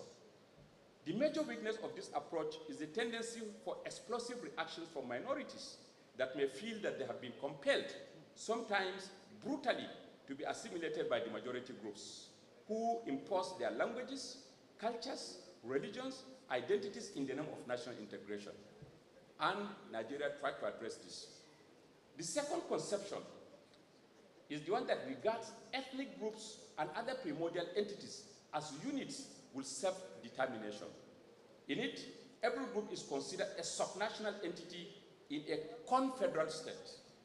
The danger of this system of approach to national integration is the possibility of complete disintegration or fragmentation of the ethnic entities through secession and violent conflicts like we have been seeing in southern Sudan. We saw it in Ethiopia and Eritrea and some few other parts of the world. Yugoslavia, countries like Yugoslavia or Czechoslovakia, you know that they are all disintegrated today into different formations. You have the Czech Republic, all this. So the third approach to national integration, which is perhaps the widely favored, exists on the principle of accepting the reality of ethnic, cultural, and religious diversities and pluralism in the context and process of national integration. Yes, we are all in one Nigeria, but we have our unique identities as a set of people within the context of national existence. Under this approach, a strong institutional framework for harmony, fairness, justice, and participation is provided for all people, irrespective of their ethnic, religious, political, or any other discriminant feature, to live and have access to all opportunities and privileges without hindrance in theory or practice. Rather, it should be the content of your character and the ability of your certificates and other good behavior that should promote you, but not the color of your ethnic group or because of your religious background. Simply stated, the fundamental pillars for a workable national integrative process revolve around equity, economic prosperity for all, social justice in a democratic context. Absence of those elements, or their mismanagement, or politicization, could lead to the exclusion of some of the groups, and that can undermine national integration. And these are some of the challenges that we have in Nigeria. And that's why you hear some people talking about restructuring, calling for national whatever, and to the extreme, even talking about secession. We have just witnessed what happened in Ibadan. We have been witnesses to the IPOP troubles in the southeast. And in the past, we had the Biafran challenge. Now, identity, diversity, integration, and Nigeria's unity. The subject of national integration has been with the country since 1914, when the northern and southern protectorates were amalgamated. Since then, several political, social, and economic measures have been instituted to strengthen the unity and integration of the nation. One of such was the prosecution of a civil war for 3 years, lasting from 1967 to 1970.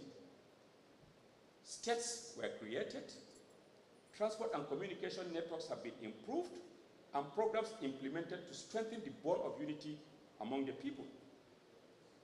Social institutions like schools and the mass media have evolved to vitalize the process of the country's solidarity.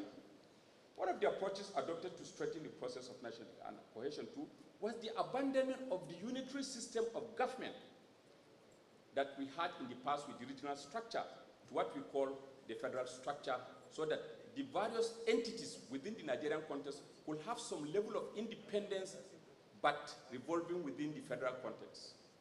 Under the federal structure, states have been created to allay the fears of domination among the different ethnic groups and guarantee a sense of belonging for all in the context of one nation. In the words of Omu, notwithstanding the taint of ethnicity in its origin, the federal system has come to be seen more clearly as the appropriate response to the plural character and territorial size of the country. The first state creation exercise was on May 27, 1967, when the head of state, General Yakubu Gowon, in his effort to find political solution to the challenge of the eastern region, attempt to secede under Colonel Ojukwu, announced the abolition of the regional system, and he replaced it with 12 states. And some of us here could remember the states.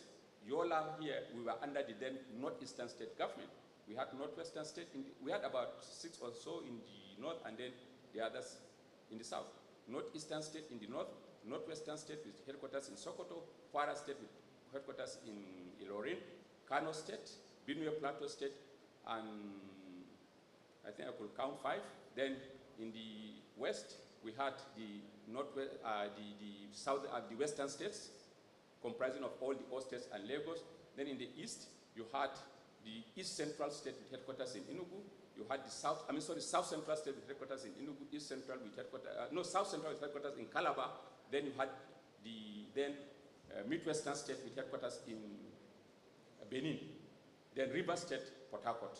I don't know if I've passed your test or not on being able to remember some of the Gowon states.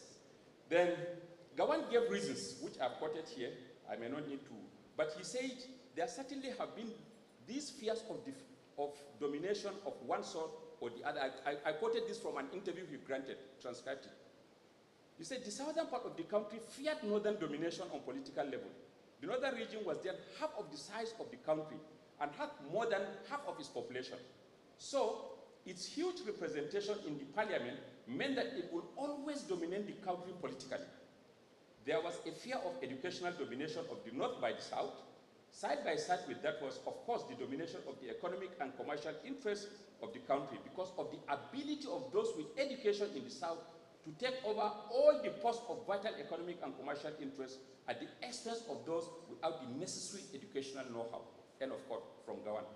Now, federalism has been variously described as a magic formula for the institutionalizing of compromise relationship in multi-ethnic and pluralistic communities like Nigeria. I'm quoting this from Aliyu Masrui. Eliagu says federalism is an attempt to reflect the diverse political, social, cultural, and economic interests within the broader framework of unity. He notes that the federalism is centralization of power, with each component unit assigned constitutional delineated functions and powers. Well, let me not even conclude on the issue of state creation. Murtala came in 1975, added 7 more states, and that was when we also got our own Gongola and Bauchi out of the then northeastern states. And then you had Niger State out of northwestern state, and then the old states, and then Anambra, Imo, and few others.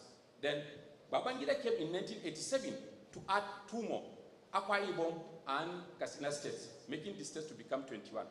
And much later, General Abacha came and added, Babangida added few more before eventually Abacha came and rounded up the whole thing to 36 that we all have today. So the literature is very clear. And up to today, people are still clamoring for more states because every ethnic group will want to become a major power. In those days, I was quoting Babangida somewhere, he said he created Kogi State out of Benue because of the problem between the major groups of Igala, Idoma, TV in that area. So he now gave the Igala people, merged them with Ibira, with some Yorubas to form Kogi. Now it has become a battleground between Tiv and Igala. In Adamawa here, we also had our own issues during the Gongola period. Taraba was created. Now they are having their own battles in Taraba. We are all having our own conflict in Adamawa. So still some people are clamoring for more states, even out of Adamawa here, so that they could become champions or local champions in their own fish or ponds. So everybody wants to become a big fish. And still people are clamoring for more local governments, so that within their own local governments, for now they are minorities. They want to be where they could be majority, so that they can also suppress the other minorities. And so it has been on and on. So this clamor will never ever stop, so long as people feel power is concentrated for integration by bringing children of parents of different social categories together, uniting students from different parts of the country on same campuses, and mixing young people of diverse ethnic and religious divides together. However, increasingly, our schools are getting segregated as the school for the rich and schools for the poor. Schools for children of certain religious sects and provincialized institutions with most students and teachers being mainly from their localities. Such a trend is unhealthy for our survival as a nation. It is subversive to quality learning. And let me explain this point, which I repeatedly do wherever I have the opportunity. People like me and Edgar, because of the responsibilities of our fathers then, we were transferred to several places. Wherever they went, we followed them and we changed primary schools. I started in a Catholic secondary school in Demsa and ended up in the Sarawajere before going to my degree. And that helped me. And I went to almost everywhere in Nigeria. So I know Adamawa very well and its politics. But today, it is the contrast. As a university lecturer, it could be possible for me to marry a wife on my campus. That wife will deliver a child. That child will go to the Mao Tech or the Mao Nursery School, the Mao Primary School, the Mao Secondary School, Mao University, and graduate, and we send that child, we go and manipulate the NYSC posting for the child to either come to Taraba or come here. And this child will now, because the father knows somebody in Abuja, go and manipulate a posting in the Federal Civil Service. This child will be given a seat in an office where a file will be brought for him to meet either from Borno, from Rivers, from Calabar, or from somewhere. He never ever traveled by road to Abuja. He never ever crossed the Niger. He never even interacted with people who are different from his own background. This is at one level. Another level, religion. Today, you have Catholic primary school, Catholic secondary school, Catholic university, Catholic television, Catholic supermarket. You go to Izala. In Islam, you still have the same segmentation. At the level of the religion, you have segment. For Christians, you have Catholics, Protestants, Pentecostals, so. For Islam, you have Tijaniya, Qadiriya, Izala, Boko Haram, Shiites, this, that. So we are all restricted within our own comfort zones. And almost all these organizations, perhaps except for Boko Haram, they have their own school systems up to the university level. So the children of these parents, when they go back home, first of all in the school, they share the same religious creed with their teachers and almost everybody. Very few variations. Then they go back home, you have religious media organizations, the TV stations are religiously focused. Now the child will be watching he won't even watch Nigeria's television. He's watching his his denominational TV. He's going to supermarket, his church has a supermarket. He goes there to buy everything. So his point of interaction and interface with other people where they can critically look at themselves and exchange ideas is increasingly decreasing.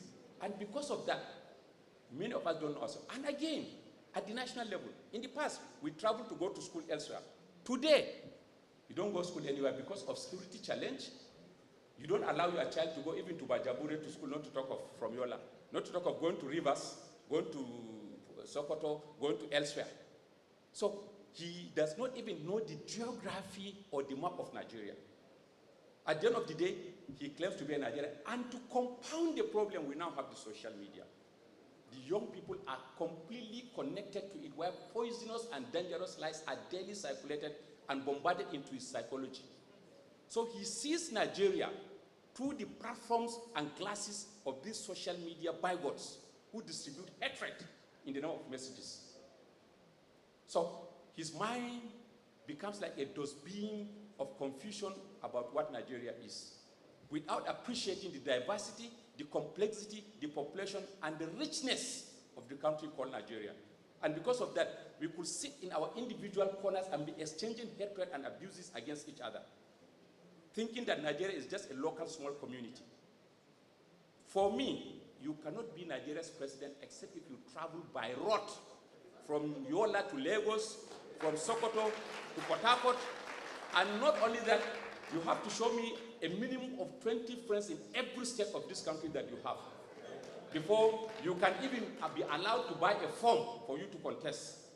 Otherwise, you have people who do not know Nigeria occupying sensitive positions and taking dangerous decisions that continuously corrupt the foundational basis of this country. In all of, and it starts from education. It starts from education. And that's why we have to promote this mixing up in our schools.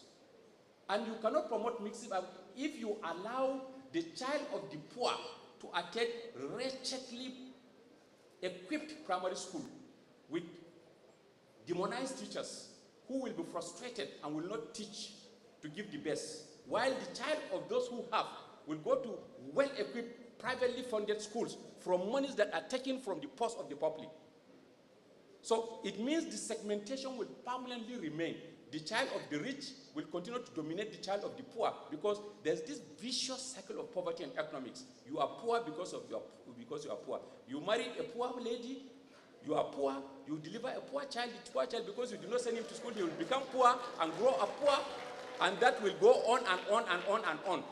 And this is I'm going to talk about the role of the elites. So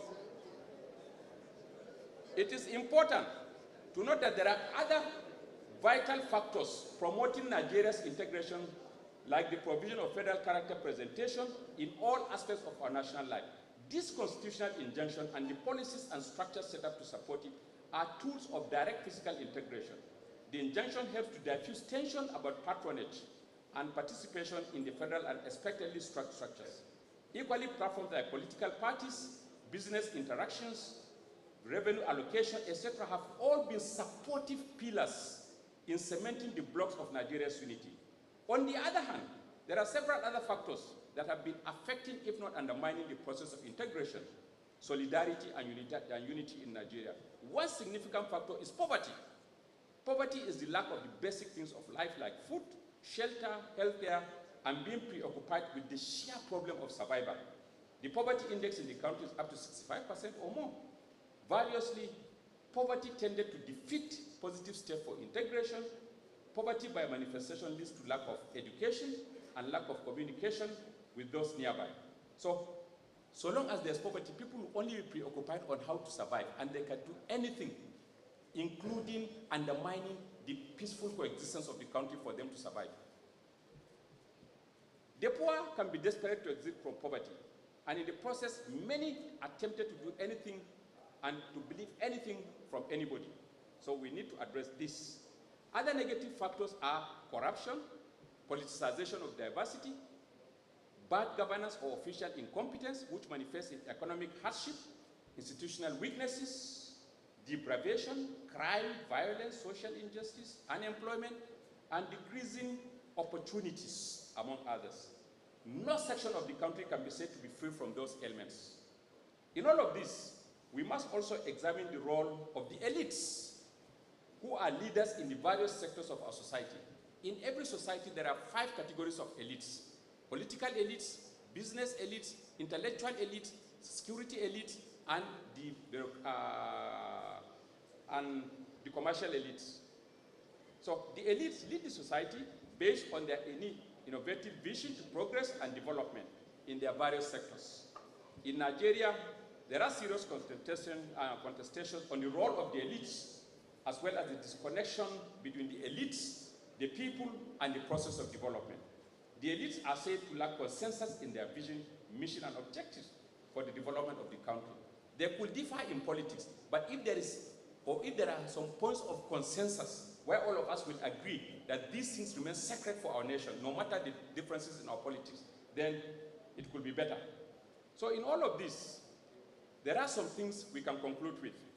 One, identity is complex and multifaceted.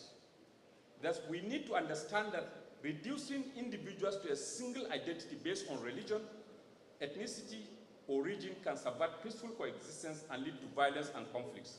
Accordingly, Nigerians should be encouraged to understand and embrace diversity of identities and the interconnectedness of our shared humanity to promote empathy, dialogue, and peaceful coexistence among individuals and communities. There's also a connection between economic opportunities of the country and the level of struggles and fights for control of resources at the center, be it at the federal or level or state.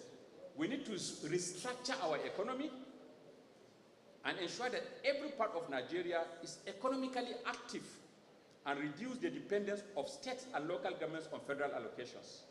This can help to create opportunities for all citizens so that people's faith in the country can be sustained with less intensification for central control or violent struggles for local or regional control for resources. Citizenship in our national integrative process. The issue is deliberately politicized, ethnicized, and religionized to further compound the complex structure of identity in our country with little hope for resolving such complex issues. As we struggle with the intricacies of politics, religion, regionalism, we also need to take active interest in the digital media.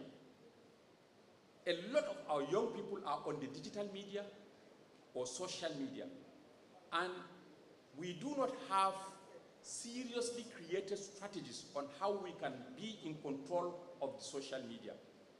And a lot of damage is being done on the psyche of our young people through this. So we need to be far more careful, especially with the emerging artificial intelligence that all of us are confronted with. I have several other recommendations which I will skip and go to the conclusion. Mr. Chairman, sir, I strongly think that constructing and sustaining a united rural Nigeria is a function of our collective effort as a people. That means efforts must be intensified in addressing some of the obvious gaps and deficiencies in our governance and economic structures to minimize frustration among citizens. Issues of national integration in a complex environment like our own must be carefully managed. We cannot afford to take the country's unity for granted.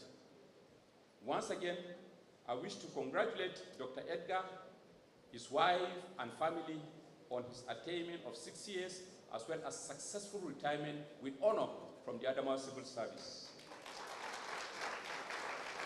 In Dr. Edgar, the Jagabangabas of Adamawa, we can see the fine elements of Nigeria's identity, imbued with hope and positive spirit for a greater future in a greater Nigeria. Finally, I thank the celebrant and his family for inviting me to deliver this momentous lecture. I thank His Excellency, as represented by the Deputy Governor here, for creating a very conducive environment for us to hold this lecture. And finally, the chairman of the occasion and all distinguished personalities seated here for your kind attention. I appreciate you all for your time and for your attention.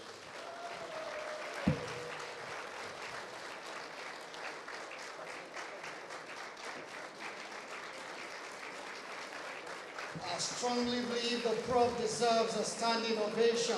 Can we please honor our very own true son of Adamawa, Professor Umar Pate, the Vice Chancellor, Federal University of Kashere, Gombe State. Sir, we thank you. Thank you indeed so very much.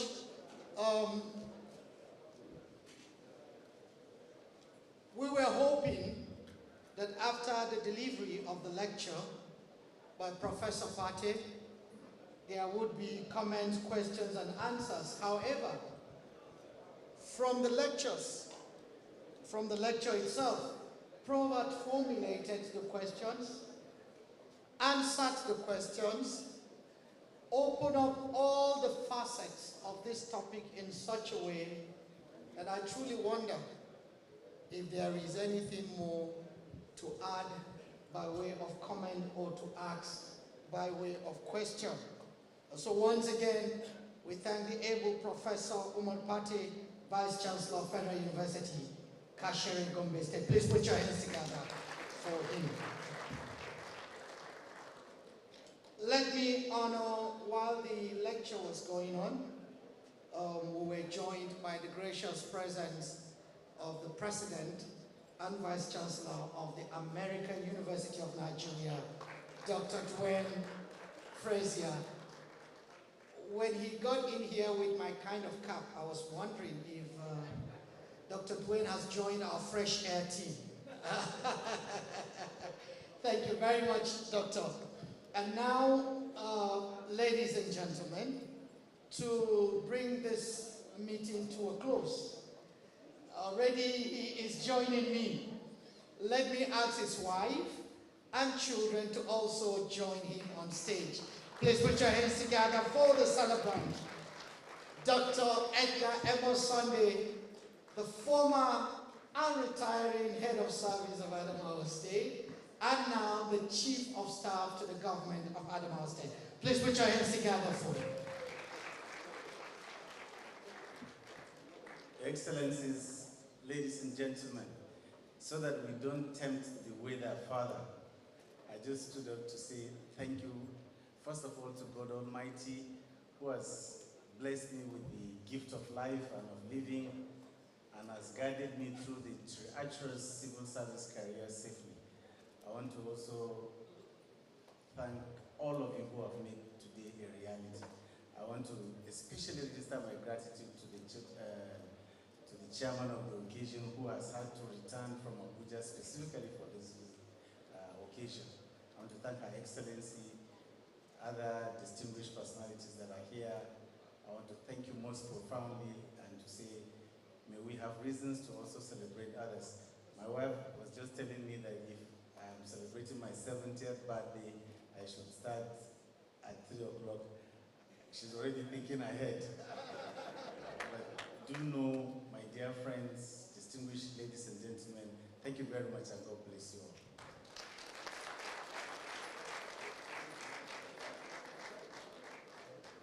Thank you very much, Dr. Edgar Amos Sunday. Let me remind us again that tomorrow at 9 o'clock, will be the Thanksgiving at the St. Monica Cathedral of the Lutheran Church of Christ in Nigeria, Nasarawa. We'll join Dr. Edgar Amos Sunday and his family to celebrate the Thanksgiving, and there will be light refreshment afterward, both in church and at home, I am told. We thank you all for coming. At this point, may I ask, I'd like to say we've come to the close of this event. All the appreciations have been done. I would like to ask that we rise for the national anthem.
The chairman of the occasion and the celebrant to please come to the staircase, members of the high table to join them for a group photograph.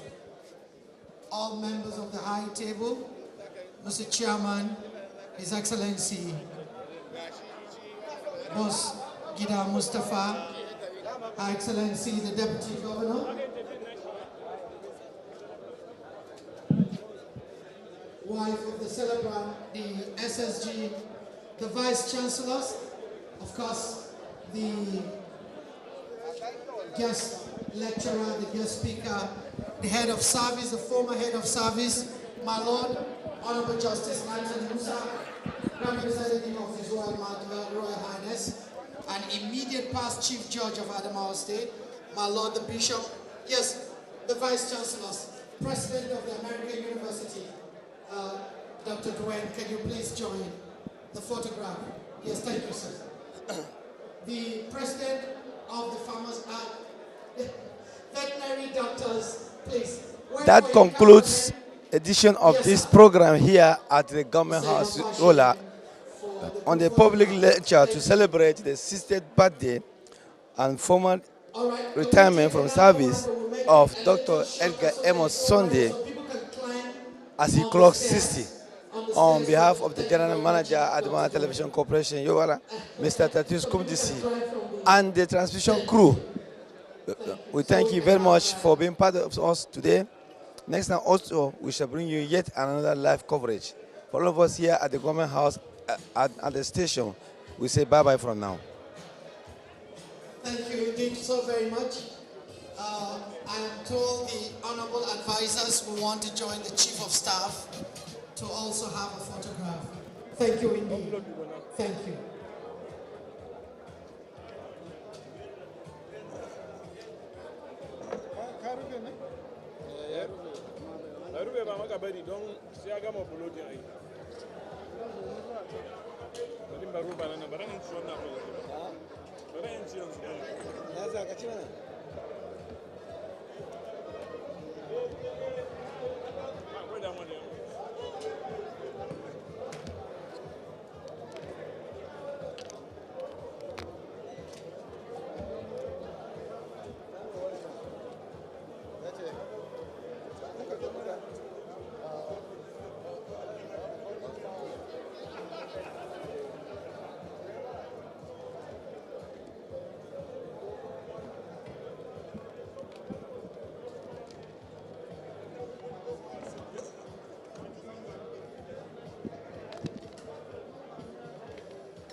Well done, man. How we doing?